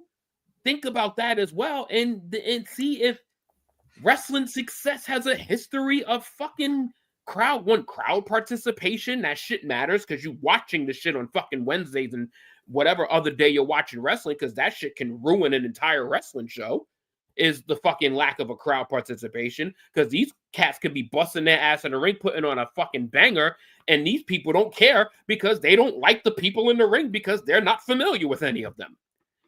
Like that shit matters, and it's just like they're gonna be fine, but I think there's just a fucking bundle of things that they just got to do a little bit better and just do a little bit more studying with where they're going, and just if you gotta predominantly go to wrestling towns, go to wrestling towns. Stop exploring these other fucking places that don't fucking deserve your product. Very true. Very true. But moving on, following up on a news note from last week, on Monday, PW Insider reported that there had been talks that Speedball Mike Bailey could debut in All Elite Wrestling as part of this year's Continental Classic. However, after speaking with other sources, they were told that Bailey is not being figured into the tournament, and it was added that if he should join AEW, it would likely debut after the new year. Bailey's TNA deal was reportedly supposed to expire on November 1st, but last week, Fightful Select reported that Speedball Mike Bailey is expected to go to All Elite Wrestling. Fightful confirmed that that is the working plan, but Bailey's deal with TNA is not officially up yet, although he did effectively finish up with the company at the Detroit tapings. Fightful had previously reported that Bailey's deal was up at the end of the year, which was reiterated to them on this week to be accurate. However, he was able to talk to outside companies starting in November. As of now, unless some measure is taken to otherwise allow it, Bailey would be unable to work the Continental Classic. And then finally, in an interview with SB Nation, Timeless Toni Storm announced she is retiring from pro wrestling and AEW, which goes into effect immediately. She apologized to her fans for being such a failure. She said, "I'm not used to being a loser. I failed at everything. I lost in AEW. I lost in Japan. I lost in Mexico. This is the last you'll hear from me again. Enjoy Mariah May as your champion. You can all enjoy that." She noted she hadn't talked to Tony Khan about her decision, and this announcement would be the first he hears of it. She added, "AEW is just fine without me. Everything is going well for AEW. They don't need Toni Storm. When I met Mariah May, I'd been on top of the world for many, many years. I delivered. Then Mariah came into the scene, and everything went tits up, chin down, tits in. Don't bother watching for the shoe." Timeless Toni Storm totally returning tonight, right? That's what I got from her announcing her retirement. I was like, "You're totally returning on Saturday, huh?" Right. She just won't be Timeless Toni Storm. She's retiring that character because it failed at the things that she wanted to do. So she's going to be someone else. It's totally at work. Totally. I can see that.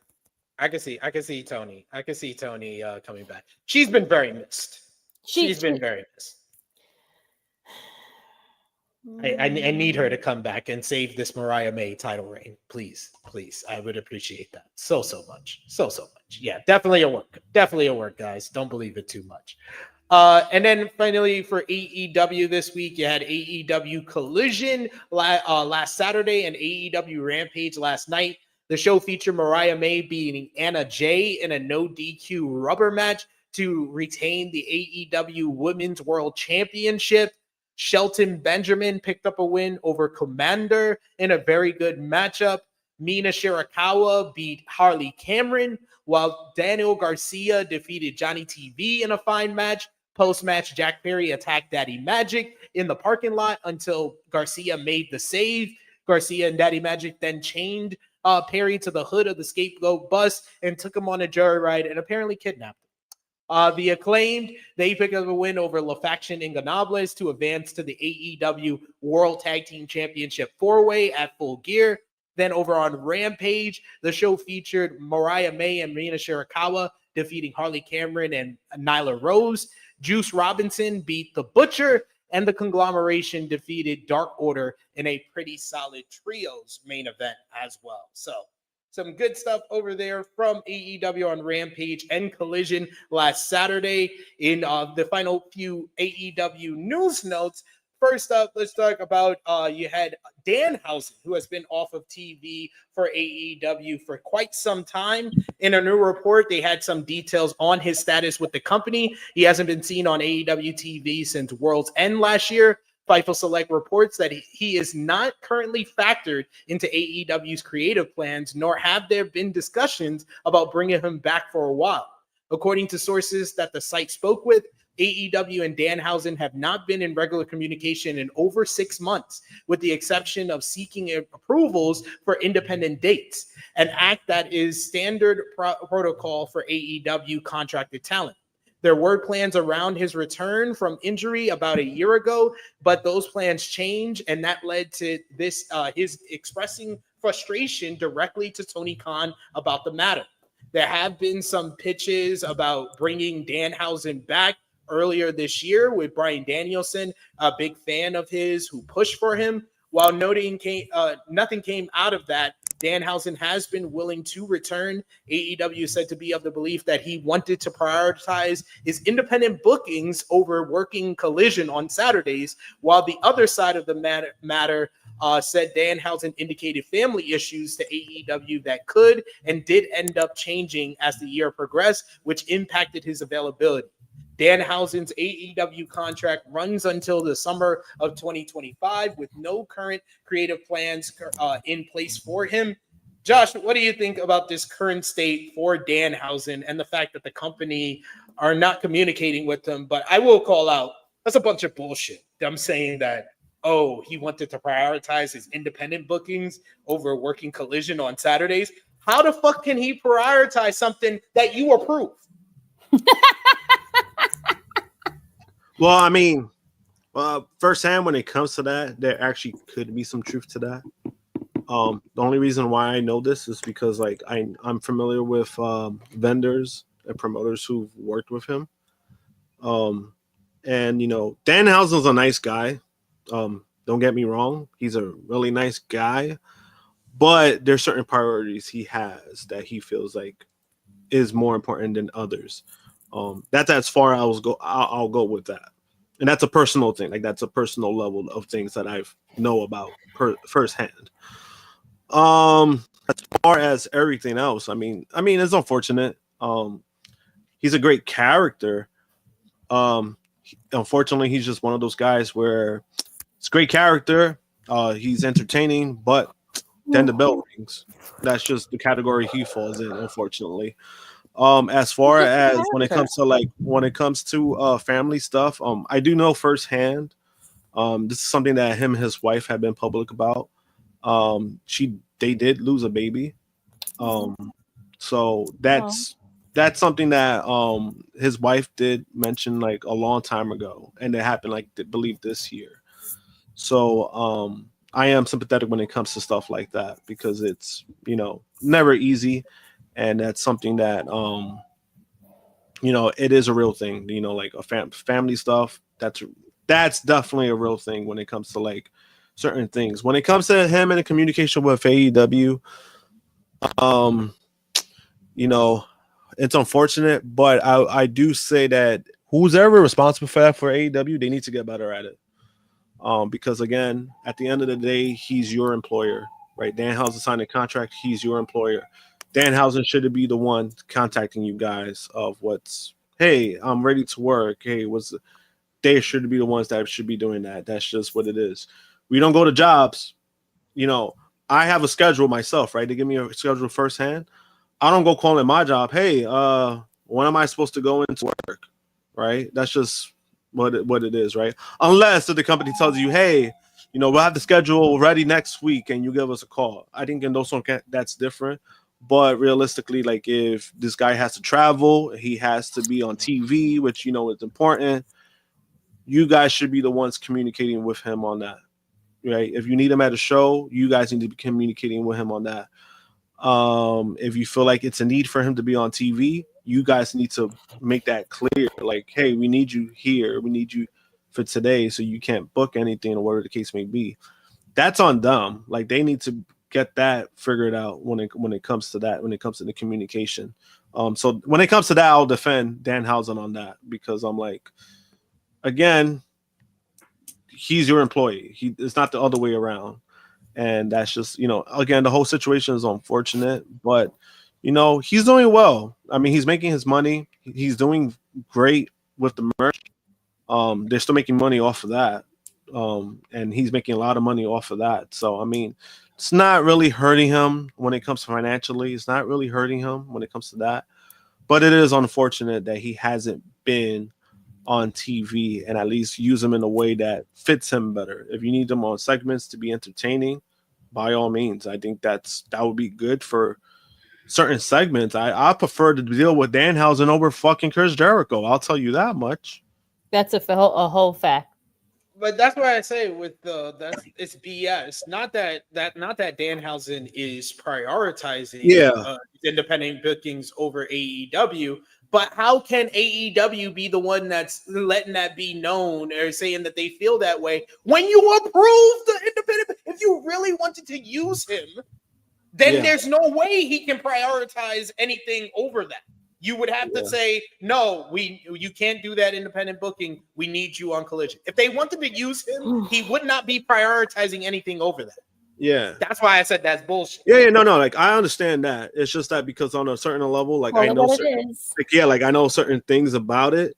It's like, right, both things. I mean, it's one of those things where for me it's a gray area because like I'm familiar with certain things when it comes to Danhausen.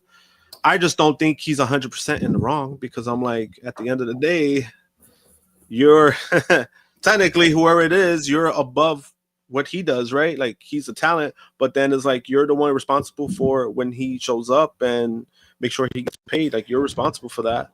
That's why it falls on them. It's just that's why it's kind of one of those things where I'm like, whoever handles that, I would love to know who handles stuff like that because I know it's not all Tony Khan. I know it's definitely not all him, but of course he's gonna get the blame of it because he is the boss, right? And that's just for every business. When something happens, they're going to point the finger at the person who's running the ship, right? But I know that's a separate, department. And if these are the issues that you keep having in your department, then you need to make some changes when it comes to that. And that means to let that person go or to demote that person, then that needs to happen because clearly they're not doing a good job because, I mean, that's not good when this is a thing where it's like when you need talent, you need to make sure like that's why there's always communication. That's why a lot of the talent, they prefer like the Collision tapings on Thursdays because they want to travel. They want to have weekends. They want to do outside events, right? Could they also make money off of that? When they do independent shows, the talent gets paid for that. AEW doesn't get a cut of that. When they do meet and greets, the talent makes money off of that. That's their independent booking. They make money off of that. And I think that's as important to know, like, hey, am I available today or not? And then when there's clear communication, all right, I could book this. I could book this date. That's where, that again, like that's why I defend Danhausen when it comes to, because I'm like, at the end of the day, he has every right. He has every right to book wherever he wants. And if they're not telling him anything, then how can you blame the guy? We got a super chat donation here from Dion Jenkins. Thank you so much, Dion. He says, do y'all think Samoa Joe will return and face Mox? I would love for that. I feel like Samoa Joe is the type of guy that I could believe as a leader for the locker room to represent against Moxley and the Death Riders. I have just succumbed to the fact that I think that Joe's coming back to feud with Jericho again, unfortunately. And then he's the one that gets the ROH title. Probably. Knowing them. Yes, that's probably what they would do. We also got another super chat donation from the King Ellie Show. Thank you so much once again, King Ellie. He says Tony needs to stop letting talent have full control. It's the issue is that too many talent have creative control. So then we are in a situation where there's too many cooks in the kitchen going on. That's what's going on with AEW. And somebody there, you might have a Carmi Brazado in the kitchen, and he's cooking up something great. But then you got Ibram over here making the sandwich all sloppy, and that doesn't work out well. You got Sydney trying to do something else. Yes, these are references to the Bear. But I think that this is the issue. Too many people have full control, more than just Tony Khan letting people have full control. I think there are people that deserve to have full creative control. John Moxley, I think what he's doing with the Death Riders angle is good. It's just the company is not fully concentrated to putting it over as a takeover. And that's been the real issue of why it hasn't connected as well going into this pay-per-view like it did the last. Also, you don't have a strong protagonist because you just decided, literally, like the whole thing I said about WWE being like, oh shit, we got a women's war games to build too. It feels like the morning of Wrestle Dream, Tony Khan was like, oh shit, I gotta have other baby faces because this is Bryan Danielson's last match. And he just started fucking building Orange Cassidy for this event that was a month away. And in that month, he did nothing to prepare Orange Cassidy to main event the show. That's a big miss, bro. The guy that was set up to be the baby face to replace Bryan Danielson, he's not on the show tonight. And that matchup with Claudio on Dynamite, Darby Allin should be on the show tonight. Because that would be one more match. If it was him and Claudio at Full Gear, I'd be looking forward to Full Gear for one more match. No, it's true, because he almost killed that man. He really did, though. I was like, that Claudio, I mean, yeah. I think they just like making Darby likes being thrown around like a rag doll. I'm just convinced. That's what he goes out there to do. I mean, that doesn't convince me. He loves it. Yeah. That's what I'm saying. That's right. You're right. He loves it. You're right. Thank you for the super chat donation for sure. Final note from AEW this week: Kevin Kelly and the Tate Twins lawsuit against All Elite Wrestling has been transferred to Florida now. As you likely recall, Kelly and the Tate Twins filed a suit against AEW, Tony Khan, and Ian Riccaboni in September. The lawsuit seeks to void the trio's arbitration clause in their contracts and certify a class action suit arguing that AEW is misclassifying its talent as independent contractors rather than employees. Kelly is also alleging Riccaboni and AEW of defamation in regard to comment by Riccaboni about Kelly's support of the Sound of Freedom, while the Tates are accusing Tony Khan of defamation in regard to claims that they no-showed events. PW Insider reports that the judge in the case agreed with AEW's request to move the case to the United States District Court for the Eastern District of Pennsylvania to the U.S. District Court for the Middle District of Florida. AEW has filed for the move, arguing that the language in their contracts dictated that all issues surrounding said contract should be litigated in Florida, where the company is located. Judge Mia R. Perez agreed. So that's the big change in that lawsuit. We will have more to talk about with the lawsuit in regard to Kevin Kelly and the Tate Twins in the weeks to come. it's just funny because I'm like, boys, that's not a good sign for them. That's not a good sign for them. Not a good sign that the game is being moved to home court advantage for AEW. That's why I'm laughing. This whole is, I mean, it's baseless in general, but we'll see what happens. Finishing up with the Converse this week, ROH TV on Honor Club this week. We had the Ring of Honor World Television Championship up for grabs. Brian Cage beating AR Fox in a pretty good main event. Meanwhile, Athena defeated Layla Gray for in an ROH Women's World Championship Proving Ground matchup. NJPW Strong Openweight Champion Gabe Kidd beat Angelico. NJPW's never openweight champion Shingo Takagi defeated Ariel Daivari, and Tomohiro Ishii beat Mike Bennett in another enjoyable matchup on the show. But moving over to Japan this week, we had a couple of shows from New Japan Pro Wrestling. NJPW X Stardom Historic Crossover 2 was last Sunday. The show featured Zack Sabre Jr. and Micah defeating El Desperado and Starlight Kid in a great main event matchup. You had the Great Okan beat Suzu Suzuki in a very fun contest to retain the KOPW 2024 Provisional Championship. Natsupoi and Tai Chi beat Tekla and Clark Connors in a solid mixed tag team matchup. And you also had Mayu Iwatani defeating Momo Watanabe in a superb encounter to retain the IWGP Women's Championship. Post-match, Mayu announced that she intended to compete on January 4th at Wrestle Kingdom 19 with Azumi coming out to issue the challenge for the event. And then you also had World Tag League action as it was week 1 this week. Day 1 featured TMDK, Zack Sabre Jr., and Roya Uyowa defeating Gabe Kidd and Sonata of the Bullet Club War Dogs. Bishamon beat Bullet Club's Kenta and Chase Owens. LIJ's Shingo Takagi and Yota Tsuji picked up a win over Alex Zane and Ryosuke Taguchi, known as Funky Sauce. Day 2 featured LIJ's Tetsuya Naito and Hiromu Takahashi beating TMDK's Shane Hayes and Mikey Nichols. The Natural Classics made a successful debut in a win over Hiroshi Tanahashi and Jado, while Just Four Guys Taichi and Takami Shinoku pulled off an early upset in a victory over IWGP World Tag Team Champions United Empires Hanare and Great Okan. Day 3 was yesterday that featured Bishamon defeating LIJ in the main event.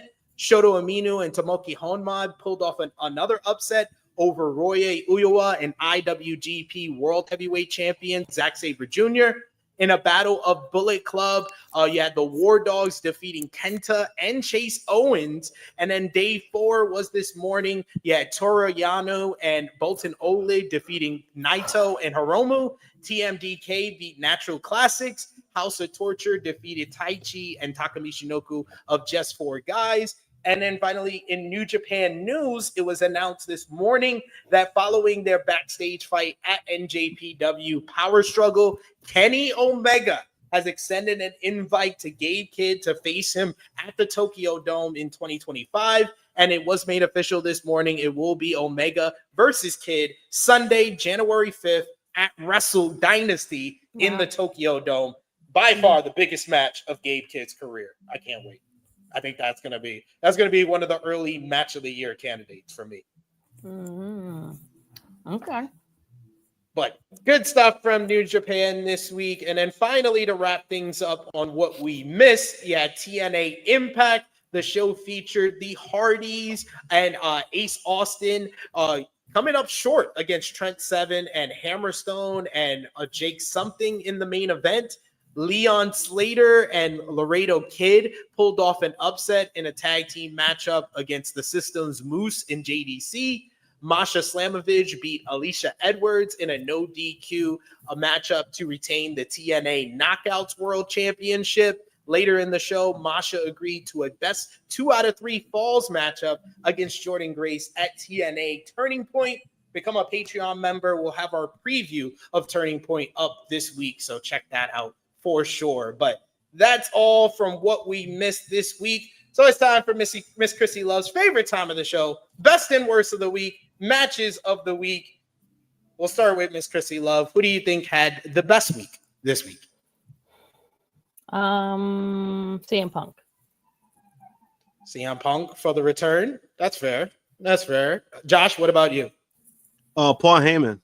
Like that. That's a good shout. That's a good shout. Top guy JJ.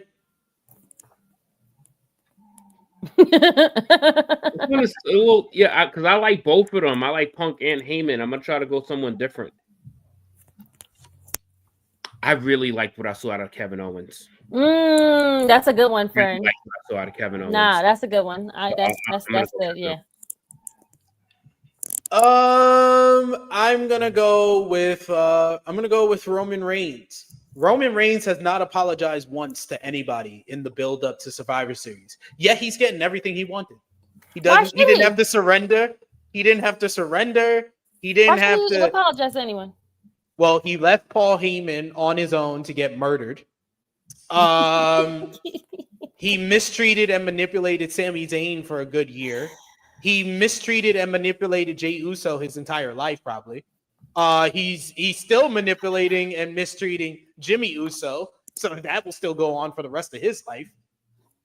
He's just not a good friend. He didn't have to apologize to Seth Rollins. Are all debatable, he just said, "Fuck that nigga." Like...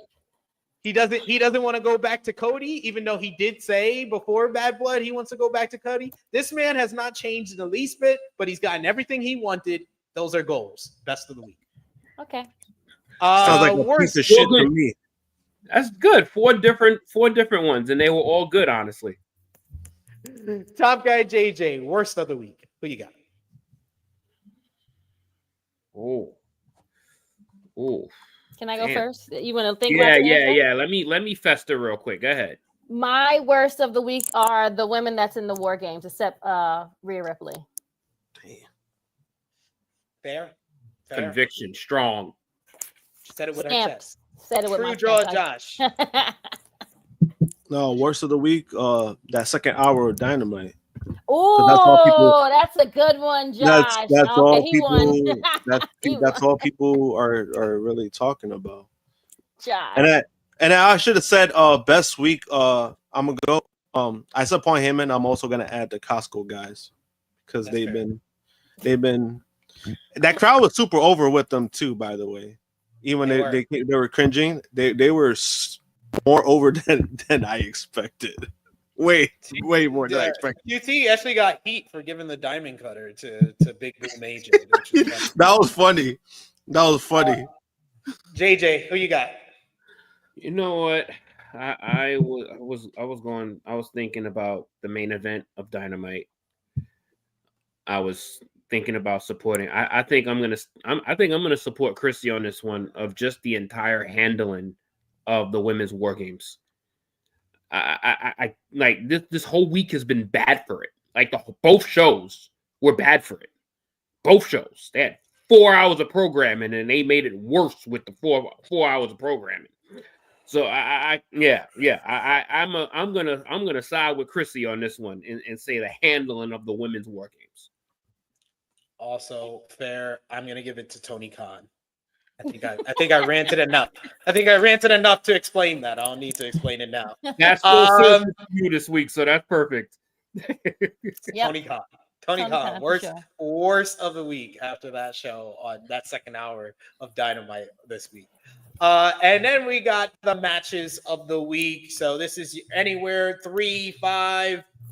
Sometimes I have 10 matches that I name for matches of the week. I don't have 10 this week. You don't? I don't. You sure? He didn't have either last week. It's been slow. I didn't have it either. Yeah. It's been. You're right. You didn't have 10 last week either. You're right. Yeah, I might have 10 next week because of Full Gear, but Full Gear and there's something else. My bad. My 5 for this week, I go number 5, Bronson Reed versus Seth Rollins from Raw. I thought that match was actually better than the Crown Jewel matchup.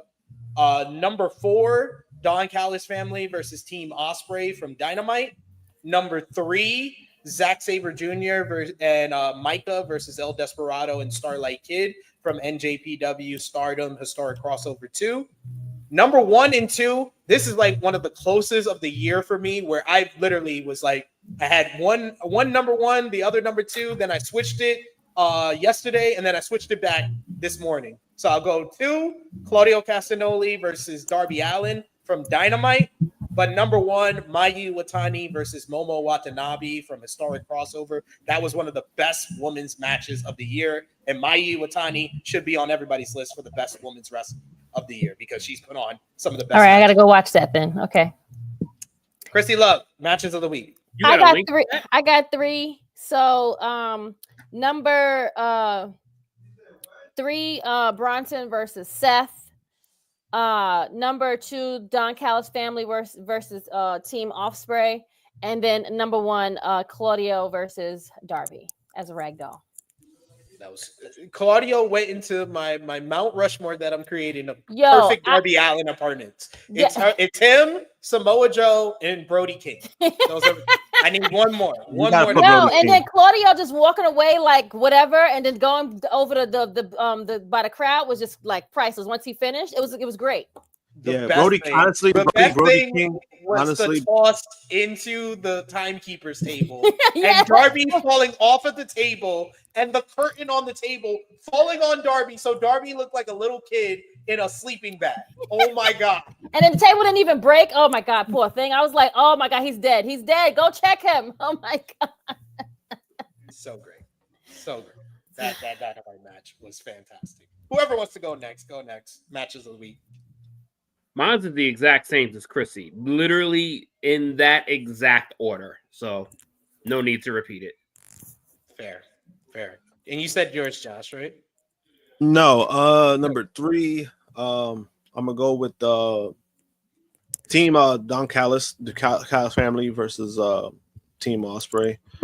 2, I'll go with Claudio versus Darby. That was entertaining. That was a good match. I just wish it was in a better spot, like Full Gear or something. And number 1, I'll go with the IWGP Women's title match. That was a fun matchup. I took time to watch the show because I wanted to see. After me and SP3 spoke about it, I was like, I might have some time to watch it. And I ended up watching it. I thought it was better than I thought it would be. But that women's match was crazy. Like those starter women, they be killing it. There's a reason why everybody says they're better than everybody else. Like, it's true. It's just true. And it shows it. And it's good. They're in a good spot too because Stardom was in that period where it was like, damn, they're losing all them talents because of this marigold. But they've been fine, and that's been good to see. I'm happy that's been working out for them. Yeah, Historic Crossover was a really good show as well. So go out of your way to watch that. But we've made it to the Full Gear final predictions before we close things off for this edition of the Flagship Podcast. We're doing rapid fire predictions. We'll start off with 0 Hour. Just announced for 0 Hour, it will be the Vendettas, Deonna Purrazzo, going one-on-one with Anna Jay. Deonna Purrazzo, of course, performing in her home state of New Jersey in Newark at Prudential Center. She's been watching Anna Jay as Anna Jay has been challenging for the AEW Women's World Championship. Who you got here, Top Guy JJ? I'm going to go with Deonna Purrazzo on this. Krssi? Purrazzo, it's sad that she has to be in the 0 Hour, but at least you're on the card. Yeah, Josh? This is a Full Gear. Deonna. And she hasn't been used because she's actually been in school. So. Oh, okay. Well, okay, then fine. Yeah, she's been in school. AEW's been paying for her thing, so she opted to do that too. So good for her. Beautiful. Yeah, that's beautiful. I love that. Use all their money. Yeah. Shit. Yeah, hell yeah. I'm with it. That was wonderful. I'm smart. I'm also going with Deonna. I hope they could get some steam behind the Vendetta angle with her and Taya Valkyrie as well. This one's an interesting one. A 4-way match has just been announced for 0 Hour. What? It will be Dante Martin versus the Beast Mortos versus Comanda versus Buddy Matthews. I will say this. This is my big prediction for this matchup. The winner of this match will be in the Continental Classic. They should be. Krssi, who you got? I was about to say now who you picking. I really want Buddy, but I feel like Beast Morto will win. I'm gonna go with Buddy Matthews here. Okay, Josh? see. I'm gonna go with Matthews just because of what they've been doing in the House of Black. They've been kind of putting the focus on them, and this kind of makes the most sense out of the 4 that I'm seeing right now. Okay, so I have to change my answer then. See, that's what. Oh I no, was you thinking. keep it.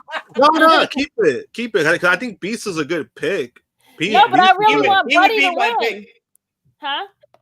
A Beast would be my pick if it wasn't for Buddy Matthews. I'm okay, Same. and that's what I'm saying. I feel like I'm going Buddy. I'm gonna say it with my chest. Fuck it. That's what I should have said from the get go. But whatever. Top guy JJ. You know what's crazy is that this match is going to be better than half the matches on the actual card. It is though. I think that the build to the card is affecting what you think the matches are going to be. I do agree they should have done better with a lot of these matches, but I think the matches are going to over deliver. The matches are going to outdo the build. Same thing happened with Wrestle Dream. Remember Wrestle Dream? I'll go with, kind of down, and Wrestle Dream killed it. So, but I'm going to agree with Allin with Buddy Matthews. And then the main event of 0 Hour, it will be Big Boom AJ Boom with Big Justice versus QT Marshall, when the biggest viral superstar, social media entrepreneur, and your mom's favorite social media personality, the Rizzler, will be the special guest. Big Boom AJ for the win. Big Boom. Same. AJ for the win. Krssi. Big Boom. JJ. Fuck. I'll go with Big Boom. Whatever. Then on the main card, AEW Women's World Champion Mariah May and Mina Shirakawa will have the Champagne Championship celebration. Simple question for this one. Timeless Toni Storm, return or not? Return. As her former self from before. Yeah. Okay. Josh, same? Yeah, I think she either returns or if she doesn't return, I think Mariah finally turns on Mina. Okay. JJ? Okay. Yeah, I mean, Toni would be the only thing to make this interesting to me. So yeah, I'm gonna hope that Toni returns. I'm gonna hope that Timeless Toni returns as well. I mean, it's great to see Mariah, but that's just dumb. Then we got the MJF going one-on-one with Roderick Strong. Oh my god. How did they fuck this up? Why am I not looking forward to an MJF versus Roderick Strong matchup? These two guys. How do we get here? I think this match will be very good. The build and this storyline has fucking jumped the shark so bad. So bad it's not even funny. I got MJF winning though. JJ? MJF is winning this match. Krssi? MJF, like, why are we even debating this? Why did he even ask this question, friend? Josh? MJF. Then we got a match that I think was well built, and I'm very interested on who's going to win this one. Hangman Adam Page versus Switchblade Jay White, a rematch from Wrestle Dream. I'm going with the Hangman to even up, to get his win back from Wrestle Dream. Josh? Same. I think Hangman gets his win back 1-on-1, and then you finish it off at World 10. Krssi? Yeah, my boo is going to lose, unfortunately, to tie it up, but I'm sure they'll give a great match. Yeah. And Juice is going to do something stupid, and I'm here for it. JJ? I think Hangman is going to win because they need to catapult somebody else into the title picture, and for some reason, they are not doing it with Jay White. I think they are doing it with Jay White. I think this program is going to go a long way in doing that because I think he's going to be the challenger for Moxley at Grand Slam next year in Australia. Well, Jay? Yeah. We'd love to see it. Then you got Will Ospreay going one-on-one with Kyle Fletcher. This match is no doubt going to be a banger because that's all that Will Ospreay does on pay-per-view. Yep, exactly. Despite me feeling that Will Ospreay will do everything in his power to get over Kyle Fletcher, I think the right decision is Ospreay wins here. JJ? Yeah, this will probably be the match of the night. Will Ospreay just has to win this match. He's literally like one of the company's biggest, if not their biggest star. Agreed. Krssi? You know, I don't vote. You know, this particular one, I'm not going to vote against my man. So, Will has to win. The other one, I love what they have done with Kyle Fletcher. I love it. Yes, even with no hair. I think he needed to do that. He looked too much like Ospreay. I do think it was the right move.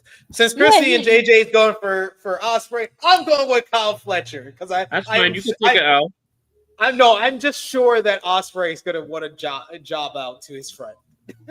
Josh, I got Ospreay winning, but it kind of wouldn't surprise me if Fletcher wins because his partner turns tonight. Yes, I agree. That's going to be the way they do it. It's Mark Davis turns heel. Got it. And that because that was what's the name's partner anyway. He has a reason. So. He has a reason. So it makes sense. Ospreay hit him with the hidden blade. AEW World Tag Team Championship up for grabs. Private Party defend for the first time versus Kings of the Black Throne, the Outrunners, and the Acclaimed. Krssi?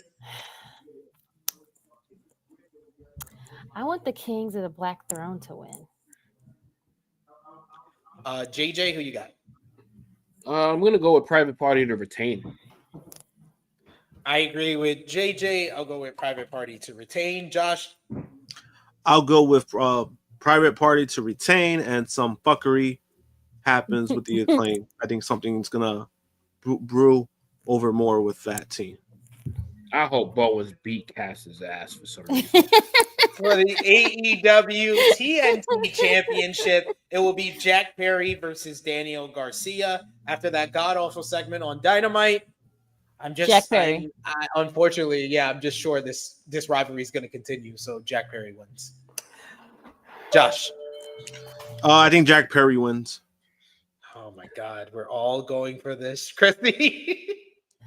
Perry for the win. Is that segment? I gotta blame that segment. That segment killed any chance of Daniel Garcia winning. Because honestly, like you know, sometimes where it's like when somebody gets the upper hand, and then I was like, all right, this person's gonna win. This one didn't do that because nothing happened to Jack. So technically, Jack left unscathed. So nothing happened. So I think he wins. A pointless kidnapping. Never seen it before in my life. Yep. JJ? I just wish we had those segments with like a voiceover so we wouldn't hear Daniel talk actually. But yeah, he's gonna lose now because it was that bad. This is another match that could steal the show for the AEW International Championship. Konosuke Takeshita defends against Ricochet. I'm gonna go with Takeshita to retain, but I have no doubt this is a guaranteed banger on this show. JJ? Facts. Yep. I think Ricochet is actually going to take this championship tonight. Ooh, he has okay. been undefeated since joining the company, so I see that streak continuing, and they are going to make Ricochet a bigger deal than the other company ever made Ricochet. Krssi?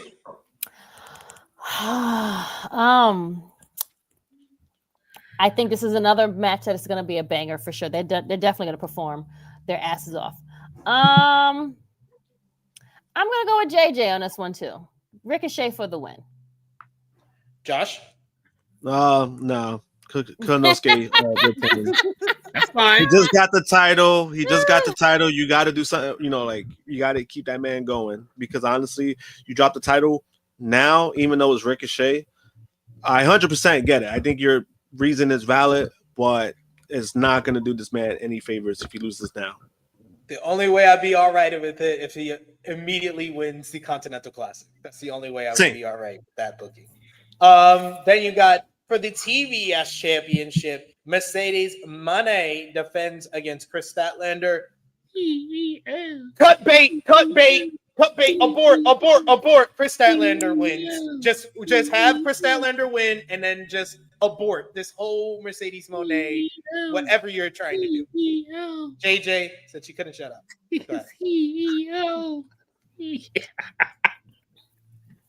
Please, Chris, beat this chick. Please. Come on with Chris. Just cause. Oh, for me, yeah, Chris for Krssi.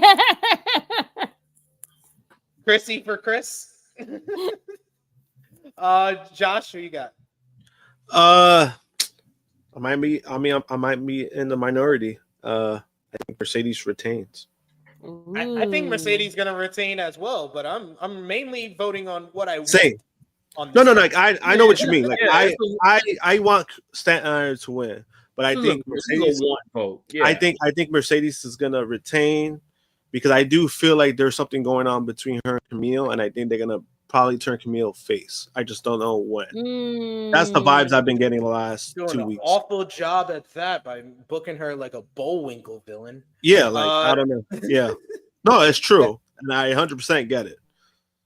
Then we got a grudge match. Bobby Lashley making his AEW pay-per-view debut against former AEW World Champion Swerve Strickland. This is probably the best hyped match on this card because this is such a match that no one would have predicted would be on this card in January. Krssi, who you got? I feel like Swerve is going to put Lashley over. As he should, JJ? though. Yeah. Yeah, shenanigans is gonna take place, and Lashley kind of like has to win this match. Like, Right. He can't be here for a hot cup of tea and then lose.